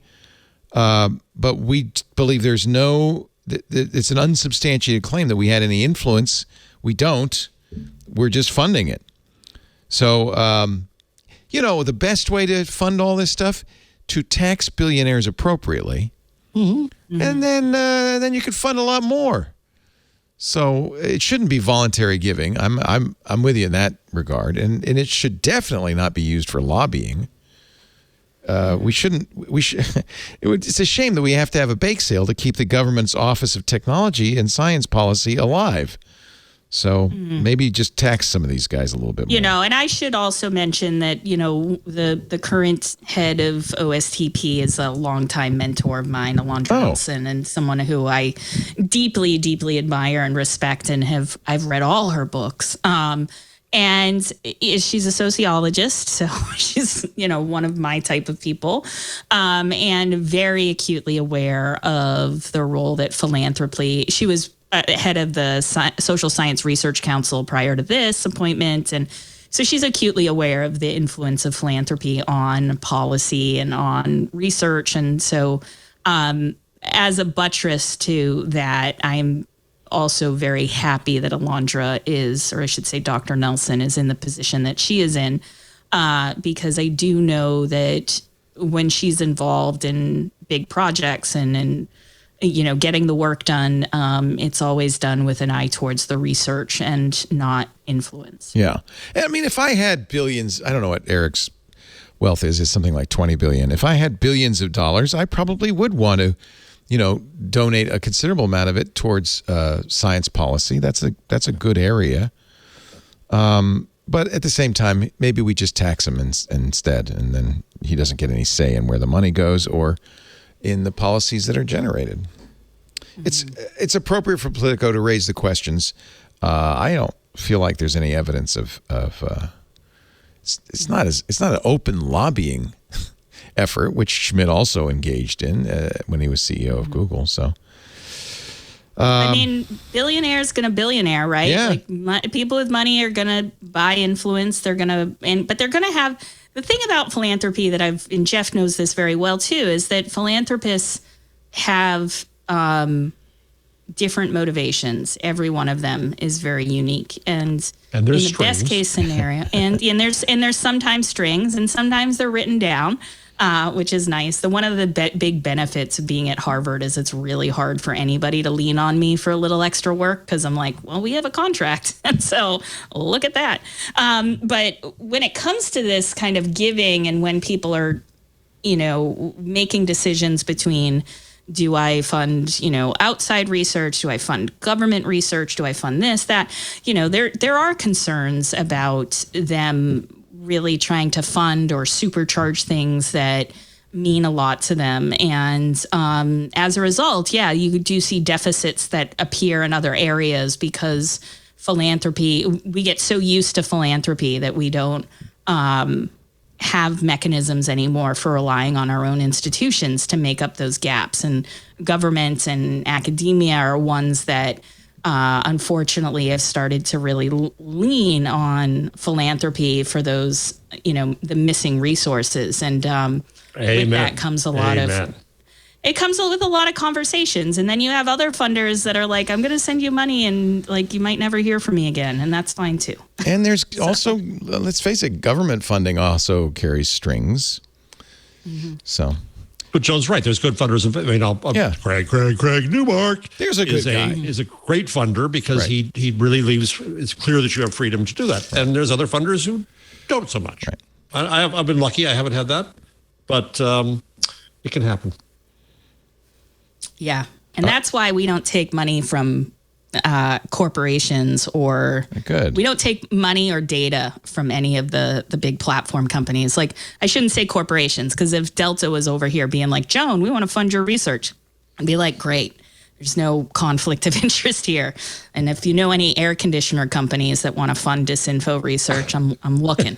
But when it comes to creating conflicts of interest with platforms or someone like Schmidt, who was in the tech industry and has a lot of vested interests in the tech industry, moving beyond this moment of AI scrutiny, that's when we have to be, a little wary is, like if he made his money in, but if he made his money like, making ambulances and like, he was just that guy that's like, well, that's the guy that made his money building ambulances. And then you wouldn't question if he was funding OSTP or not, right? Because it just wouldn't really matter. So that's why it raises my concern level a little bit, but that's tempered by knowing who's at OSTP. But this can vary. You'd agree that there's at places like yours in Columbia and Yale that have big endowments, that's one way to look at the world. And then when you're a public university that's being starved by the day, it's another way to look at the world. Yeah. Yeah, but I don't get any money from any of these endowments. Those are for building buildings and like making the handles on the doors shiny, right? Like the doorknobs are all gold at Harvard, and I'm just like, how do they get so shiny? Right? Somebody shines them.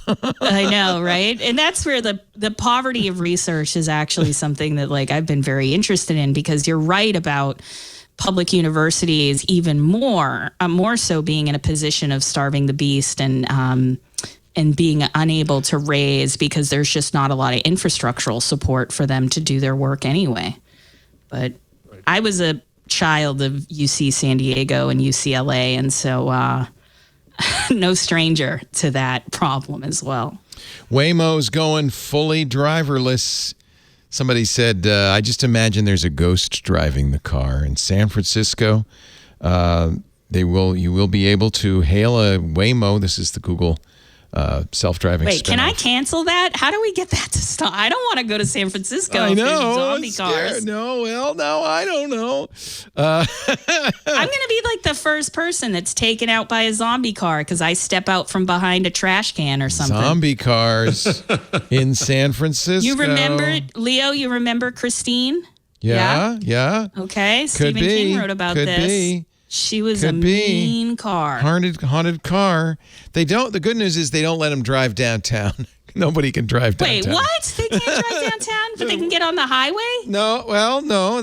They just only can go out in the avenues where it's very nice and orderly. So this sounds so dangerous. Yeah. Why not pay like a 12-year-old to drive a golf cart? That'd probably be safer. Who goes from one place to another in the Richmond? Yeah, exactly. Yeah. I don't know. Waymo provided in November through January. It's not a high volume business. 1,503 rides in that 6 month or 3 month period, 4 months period. Doesn't it feel like being on a roller coaster? Can you imagine sitting in the back seat? I think it's not that exciting. I think they're actually very slow and patient. They wait a lot. Okay. Yeah, I think. I wouldn't get in. I agree with you. It makes me nervous. Wait, how do I know that, though? I know that because I watched a Stephen King movie and read a novel. Because of Christine. It's like that's the first cultural reference I have to it. Let's see. Let's do the changelog, John. Play those instruments that you have next to you right there. The Google changelog. Thank you, John. Very nice. It's getting better at the timpani. You like that? Look at that roll. That's good. John is so talented. So talented. Google Docs getting more Markdown support. Woohoo. Google is going to let you, do bullets with an asterisk. And I like Markdown, but I don't know if this is going to be huge. There's no admin control for this feature. The feature is off by default, but you can enable it going to Tools, Preferences, turn on Markdown. Okay? You wanted the changelog, you got the changelog.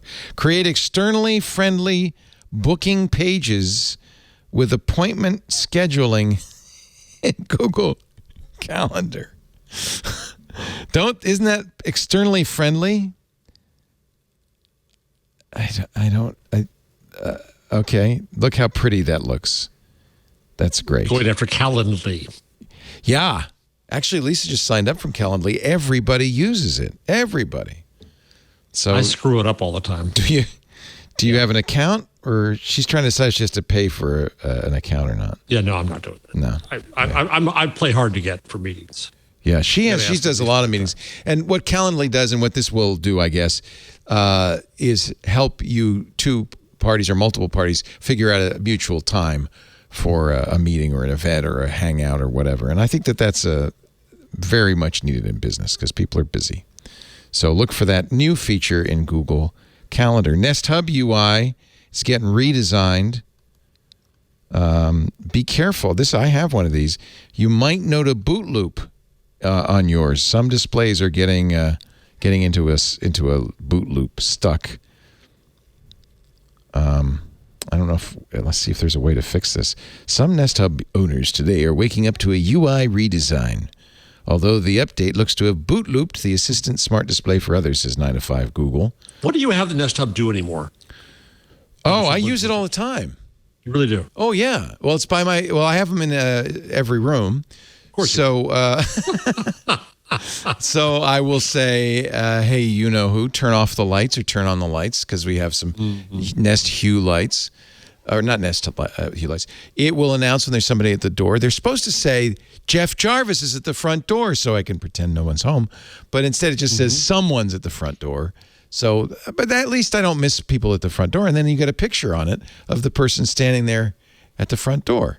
What else does it do? I use it for alarms. Sometimes I have it play me a particular song to wake me up, which is nice. Timers, of course, everybody loves timers. You know what I love about it? I can watch, because I am a YouTube TV subscriber, when like the hearings are going on for Ketanji, I could say, hey, YouTube, or I'd say, hey, play CNN on YouTube TV, and then it would put the video and the audio. It just in a little screen in the background. That's very handy. There's lots of stuff. Of stuff. I like it. Mine is a very expensive clock. Well, that's the thing. You got to kind of force yourself to use it. There's a new magic wand button on the Google Gboard keyboard that will let you emojify what you're typing. So type the emojify key to add emojis within a sentence or replace all text with emojis. See the magic sparkle wand? Oh, God. I'm going to do that accidentally. Yeah. And then you send a completely unintelligible emoji-laden message. I think that's cool. It inserts emojis that are relevant to your message. We'll see. We'll just see. The kids are so good about just getting the emojis in there. I bet you Joan's real good. Do you use emojis, Joan?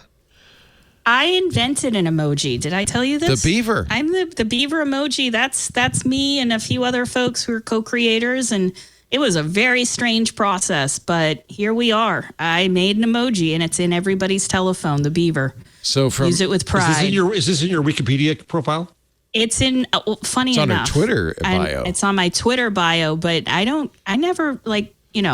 know anybody that edits my Wikipedia. So it's like, I need someone to go in there and add it, So Please. Jeff Jarvis, why don't you go in and get me some respect of the beaver emoji. And from now on, when I tell Gboard, beaver, beaver, beaver, it's going to put your beaver in there.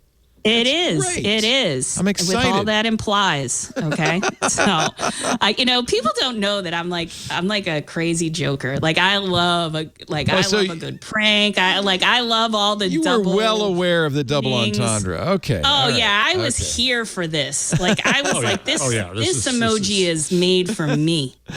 And so so I just think it's hilarious. I want to make really fancy polos with it, with the little beaver emoji on the side, like the alligator or polo shirts, and and get people to wear them. And that'd be nice. I think some PJs with it all around would be nice too. Yeah, that would be it too. If I was like an entrepreneur, like if I really had my stuff together. If you were 8chan, you'd be making the buttons now. Yeah, I know. I'd be doing it. I'd be all over this stuff. But unfortunately, I've got this job that just doesn't let me go to bed, and so. But if I were in the merch game, the beaver emoji would be on everything. Google Chrome version 100 came out with a bunch of fixes.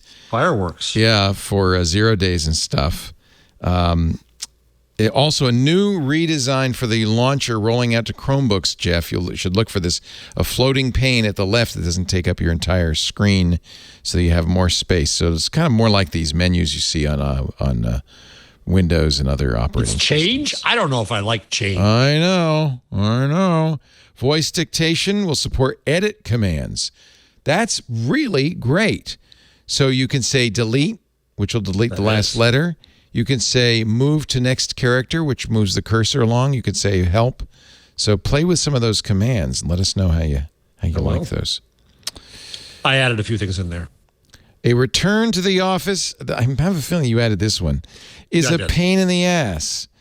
Google is eliminating the bidets in their bathrooms, much to the dismay of employees.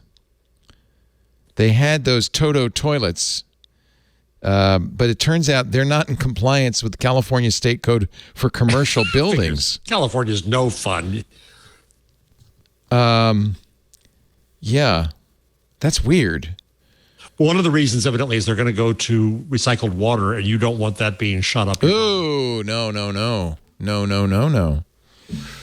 When an employee challenged the bidet removal decision, citing environmental and hygienic benefits of bidets, facilities professional Edgar Tovar responded, Google's not going to replace the bidet. The bidet seat removal has the added benefit of supporting Google's water sustainable commitments. Recycled water systems, which don't work well in bidets. You know, once you get used to these heated seats and the little squirt of water to clean your beaver. I think this is TMI. You don't want to go back. You don't want to go back. Google Docs can write your meta descriptions. You can, but this is kind of interesting. Well, I don't know how well Joan, it does. you could use this for your papers to do the abstract. Yeah, abstract. Oh, yeah. It would be if it was written at a, we aim to have like a sixth grade reading level. No, come on, Jeff. Come on. Come on. I'm least not yours. Obscure. Not yours. Not mine, of course. No, but I'll tell you, I can imagine students using this and it creating lots of hilarious mistakes. And so I bring this on with pleasure. Like, let's get this done. Danny Goodwin, writing in Search Engine Land, gave some examples. And actually, these are pretty good. So Danny took this article, Facebook warns publishers to avoid watch bait tactics. These tactics will result in fewer recommendations. He took it, ran it through the Google synopsizer, and Google said, this article is about how to avoid watch bait in your videos. It's important to know what Facebook considers watch bait and what you should do to avoid it. A little tautological, but okay. Yeah. Circular. Mm-hmm. Yeah. Yeah. The second one was better. TikTok testing search ads. And Google synopsized that with, this is a big deal. TikTok is testing search ads, and it's a big opportunity for brands to attract qualified traffic. Shouldn't use big twice. It's kind of colloquial. This is a big deal. Yeah. Kind of colloquial. Kind of cute. All right. I'll be playing with that. I just found that this would get you like a C in my class. Yeah. Still. Like, big deal. You can't choice. use big deal. This is a big deal. It's just, come on. Hey, Professor Donovan, this is a big deal. Yeah. Big deal, don't you know? Well, I'll tell you, when I taught at UC San Diego, students would come to class like in board shorts with their their surfboard, flip flops. Hey, and Professor a tank top. Donovan, how's it hanging? Hey, I just got back from the beach, and I'm just like, can you at least pretend that you were a student like once today? Yeah. I'm studying, dude. I got this. Don't worry. I got this, dude. Can I have an extension, please? I hurt my leg. Man. The dog shark bit me. The shark ate my homework. Yeah, oh man. I mean, I long for those days though, to be honest with you. Like looking back, I'm like, oh my God, this was like this could have been good TV, like with the way students would come into class and just like, kind of like windswept and just like, oh, this, like, I'm just coming in from the beach. And it was kind of like being in Saved by the Bell. I think they did that show. Yeah, Saved by the Bell or Welcome Back, Kotter. Yeah. Vinnie Barbarino. Welcome Back, Kotter. That was like New York City, though. Yeah. This is Mr. Kotter. Mr. Kotter. That's the Google changelog. We're going to take a break, and your picks of the week. Joan, you already used your book, so you don't have to if you don't want to, but your picks of the week are coming up if you want to think of something else. I have a very cool pick. And actually, we didn't do any of the silly stuff that I was going to do because there's a whole bunch of silly stuff. What appealed to you in the silly stuff? Did you put the one in there where the guy created the feed me machine? Yeah. Is that? Yeah, I did. Yeah. I like that. That's great. We can do that one. Yeah. Should we just do that before we go to the break? Sure. Should we just some crazy stuff like you got to describe it for the folks on audio. Like Dyson making air purifying headphones like that? Which really look weird. They're going to cost like $1,000. Or Scotty GB, who invented this conveyor belt that feeds me a 5-meal course. So it threw a napkin onto him with a plastic toy shovel, sandbox shovel. Now it's feeding him a bowl of soup by opening a book, which is kind of interesting. And then he's got a little rubber hand with a napkin on it and a hairdryer that's going to get this is my favorite one. It blows salad into his mouth as it goes by. As it goes by, it's actually quite well designed. Notice he's got these little structures that go up and down to let things come in here. Okay, now I don't know what is. Oh, I don't know what that was. That a zucchini? Something got fired into his mouth. Like this is one of my favorite parts. Here comes corn on the cob. He's got a little toy truck rolled in the butter, and then he's feeding it to him, spinning around. But the best is yet to come. Dessert. By the way, he's got to chew mighty fast because this conveyor belt, it's like working for Ford in the 1920s. It moves fast. Oh, slicing up. What is that? Hot dog? I don't know what this is. It's got sliced up, and now he's little pieces of something. This guy's gonna die. This looks dangerous. Yes, but the best is yet to come. Oh my God, more napkins. At least he's keeping his mouth clean. What are you making me watch? And now, Joan, this is what the kids are doing. This is an eclair that's This is a grown-ass man. This is not a child. This is a grown-ass man getting the views on TikTok. This is a lot. An entire eclair with a caboose in his mouth. God. Now he puts his glasses on. How did he even enjoy that? He didn't. And he's reading his newspaper, which is also on the conveyor belt. That is ridiculous. Joseph Machines, credit to where credit's due. TikTok. Joseph Machines on TikTok. The kids, the toddlers are going to watch that, and their dining habits are going to go just downhill. Then they're going to start kicking on doors. It's just a matter of time. Yeah, I know, right? I'm just curious. He's got 805,000 followers, 11 million likes. That got 4.7 million views. So that's probably his biggest video ever. Very good. He's got a mask one. He's got all kinds. See that one on the 5 to the right? Yeah, yeah. Who else forgets their mask? Look at his house. It's loaded with these gizmos and gadgets. Oh, jeez. He's obviously this is he's where got I thought you would. Oh my goodness. It's a little mask. That's good. Mask just hanging there. A little mask machine. Couple clips and it just goes onto his mouth as he walks out. Love it. See, this is learnings from TikTok. Things you'll learn. Things you'll learn on TikTok. This should go in the crazy file. ExxonMobil is going to get into Bitcoin mining with its excess. There you go, Joan. Excess methane. Here we go. This got to be fake news. This got to be fake. Can't be true. This is too perfect. Oil, Bitcoin mining. Yeah. Come on. How do I know that? Yeah. Like, come on. It's from the New too Republic. Much there. It's from the New Republic because oil drilling isn't destructive enough. ExxonMobil is getting into Bitcoin mining to cryptocurrency climate, and Russia's invasion of Ukraine starting to intersect in strange ways. It's right outside the Bakken Shale Formation in North Dakota. I'm thinking they have a lot of excess natural gas, and they're just, instead of burning it, which is not a very good thing to do, they're going to burn it and make Bitcoin, which is not much better. Nope. Come to think of it. So what you're telling me is this money, which is made out of computers, is like worth something in this world. Like, I can't wrap my head around it. I also can't wrap my head around how a piece of paper that is green and has dead presidents on it is also it's exactly the there's same some thing. kind of magic happening It's here, magic. but also like at least I can hold, money in my hands. No, like you go down to Times Square. There's a guy who will sell you Bitcoin. there's a guy who will sell you. It And- just is Chuck E. Cheese's Bitcoin. Yeah, and you can hold it in your hand and everything. You're going to love it. Yeah. Tangibles. It's You need tangibles. tangibles. It's tangible.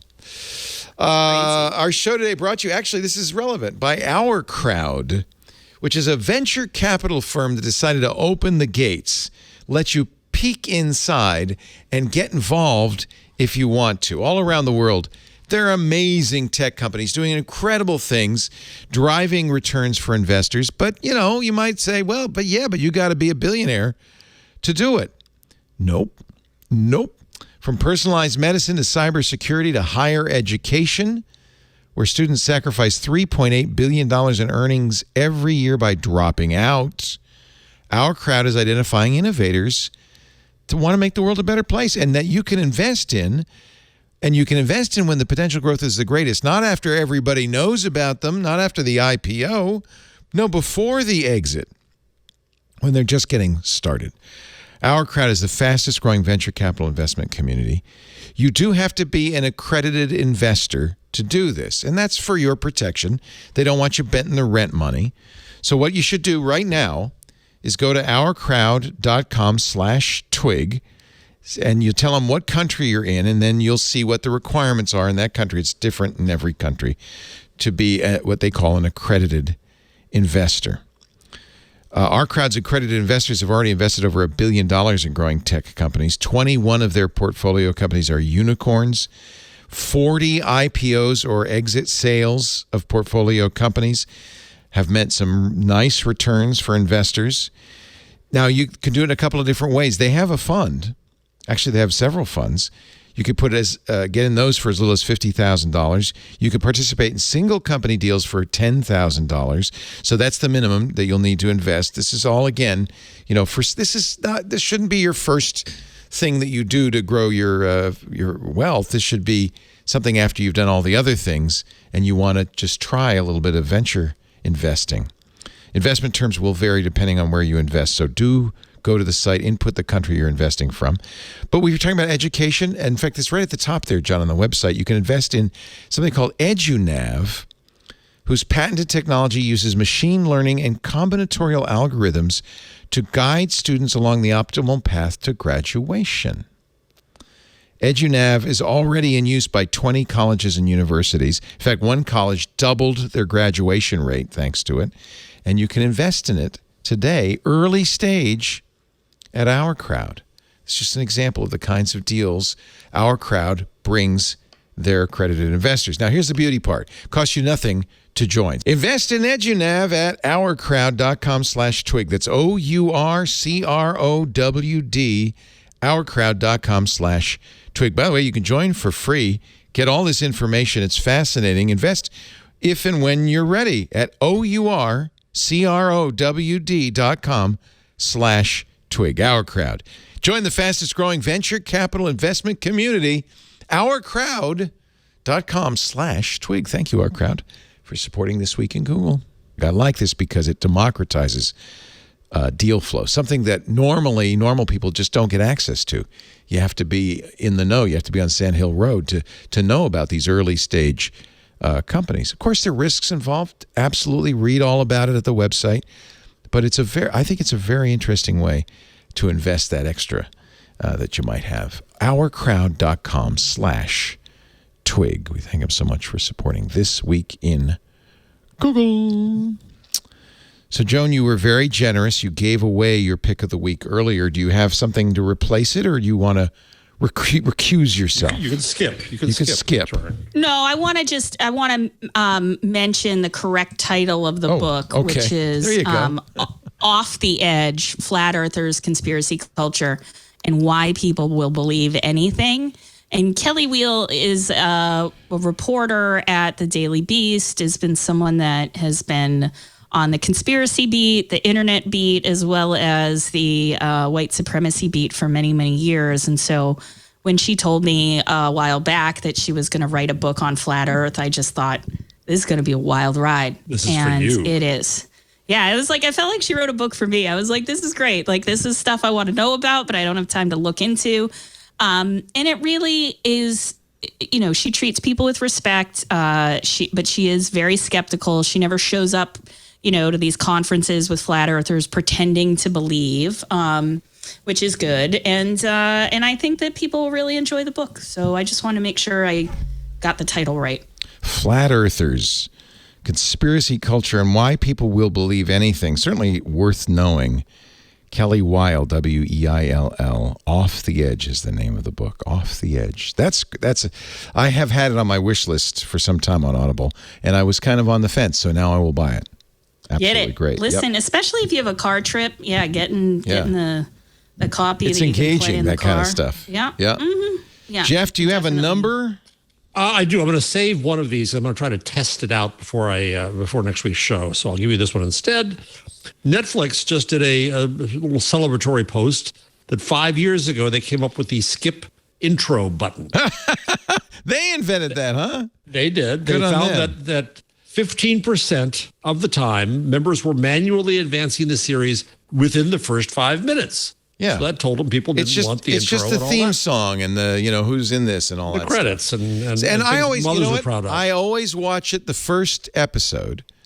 And there's some I love. Severance has an amazing open. And then the next time I skip it because I want to get right to the. I also skip the previously. I skip that too. Yeah. Go right to the meat. So, in the net, in 5 years, the button has been pressed 136 million times, Wow. saving members an astonishing 195 years in cumulative time. See, it's a little thing, Technology. but it makes a big difference. Everybody does it now, right? In fact, I get mad when I don't have a skip intro button. It makes me mad. I want to get right to the show. When you're Should I binging. give you a book you want to? Do you remember when you had to wait till like Tuesday at 9 o'clock?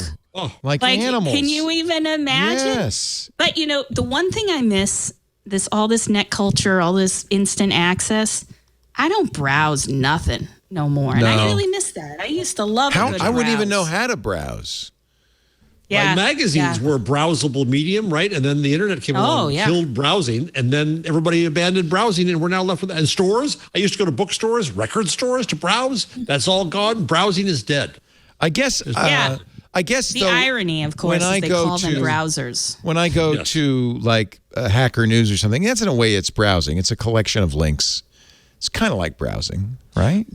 Yeah. Well, Joan, I think at the beginning, we did browse. At the very, very beginning, we'd go through all these rat holes. Look, I spent all time following links. Yeah, which is exactly where your entire specialty started. But nobody links out That's anymore. where the trouble came. It drives me crazy. Yeah. You'll see you'll be reading The Verge or something, and there's a link that says Bitcoin. You click it, it's just another Verge article. That's not browsing.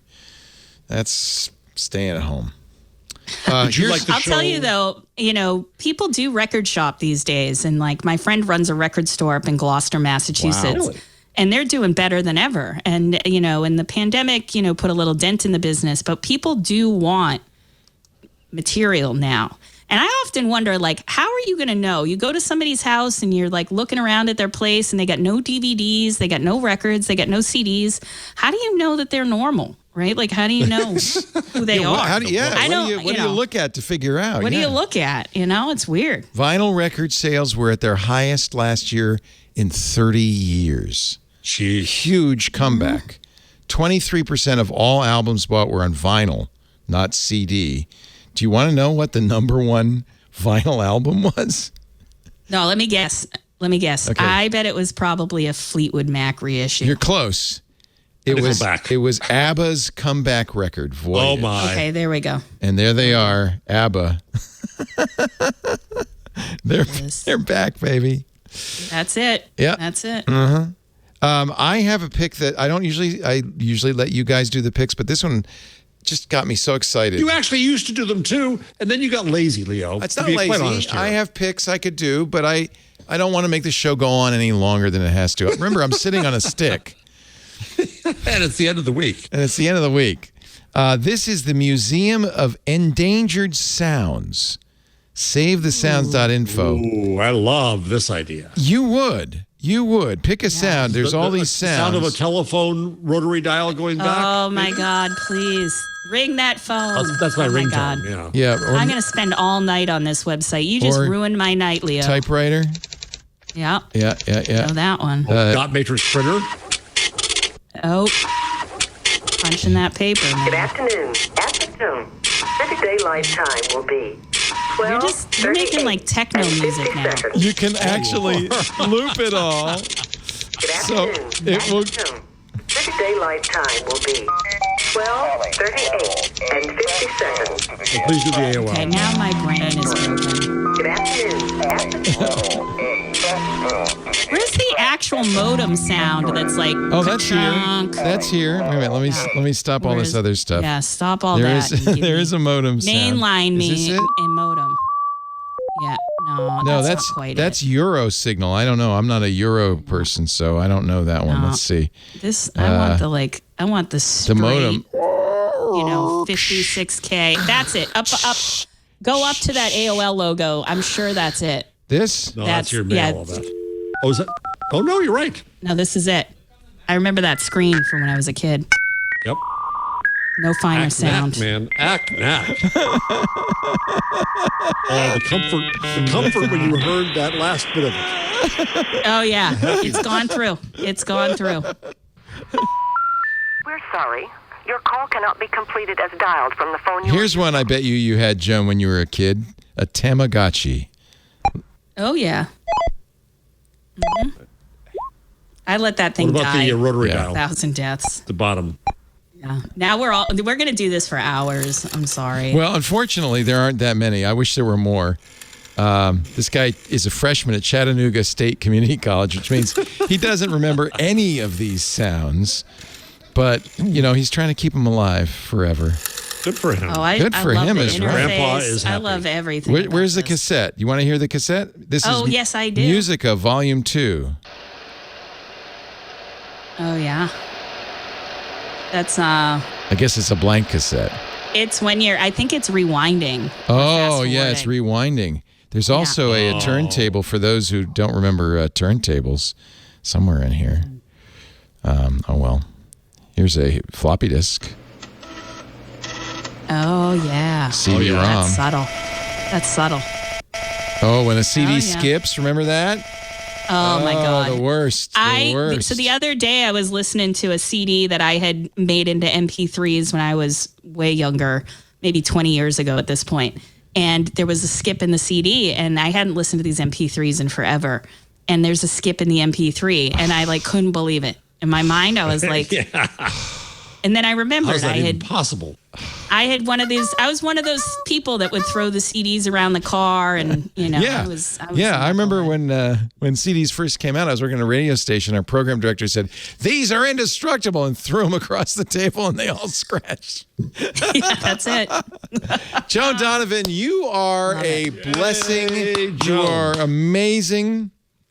Come back Yeah, well, anytime. thank you. We love having you on. So smart. Research director at the Shorenstein Center on Media, Politics, and Public Smartest. Policy at Harvard's Kennedy School. Your students are lucky, and we are so glad you could be here. Do you have a book that you want to plug? Well, September I'll come back, but Meme Wars is coming out. We got the book.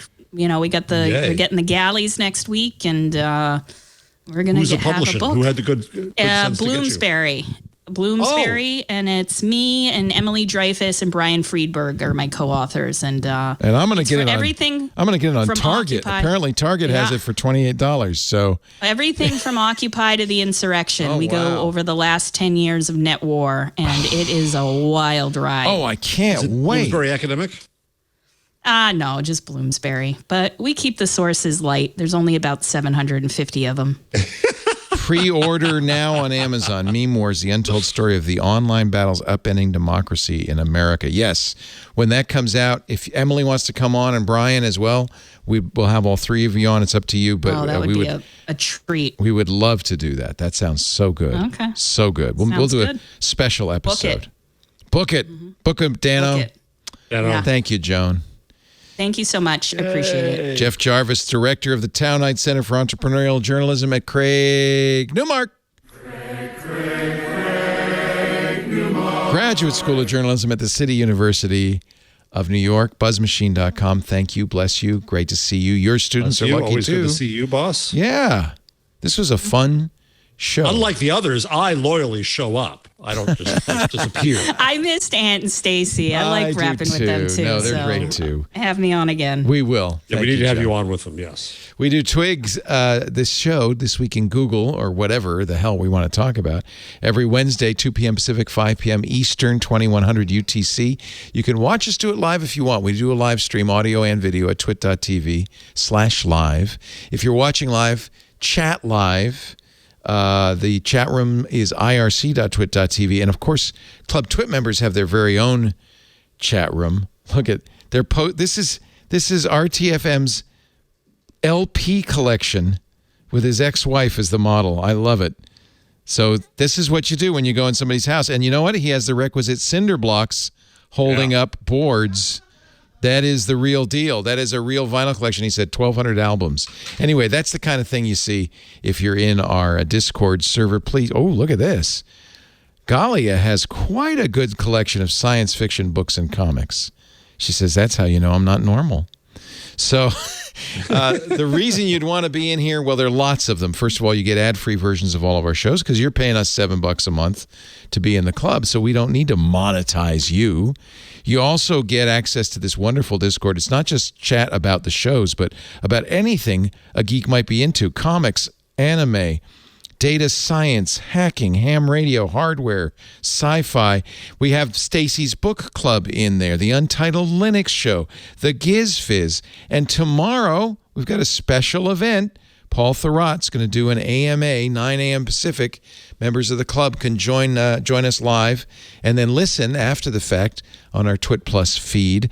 April 14th, some guy named Jeff Jarvis will do a fireside chat as well. Yep, I'll be burning something, yes. So the question really is, why aren't you a member? My goodness. It really helps us in our efforts, and I think we've made something that has a lot of great stuff going on. All you have to do is go to twit.tv/clubtwit, $7 a month. And guess what? If you're a member of Club Twit, you didn't even hear this ad. No ads at all. So please join. Thank you all for joining us each and every week on This Week in Google. We'll see you next time. Bye-bye. Hey, I'm Rod Pyle, editor of Ad Astra Magazine, and each week I'm joined by Tarek Malik, the editor-in-chief over at Space.com, in our new This Week in Space podcast. Every Friday, Tarek and I take a deep dive into the stories that define the new space age. What's NASA up to? When will Americans once again set foot on the moon? And how about those samples from the Perseverance rover? When are those coming home? What the heck has Elon Musk done now? In addition to all the latest and greatest in space exploration, we'll take an occasional look at bits of spaceflight history that you probably never heard of, and all with an eye towards having a good time along the way. Check us out on your favorite podcatcher.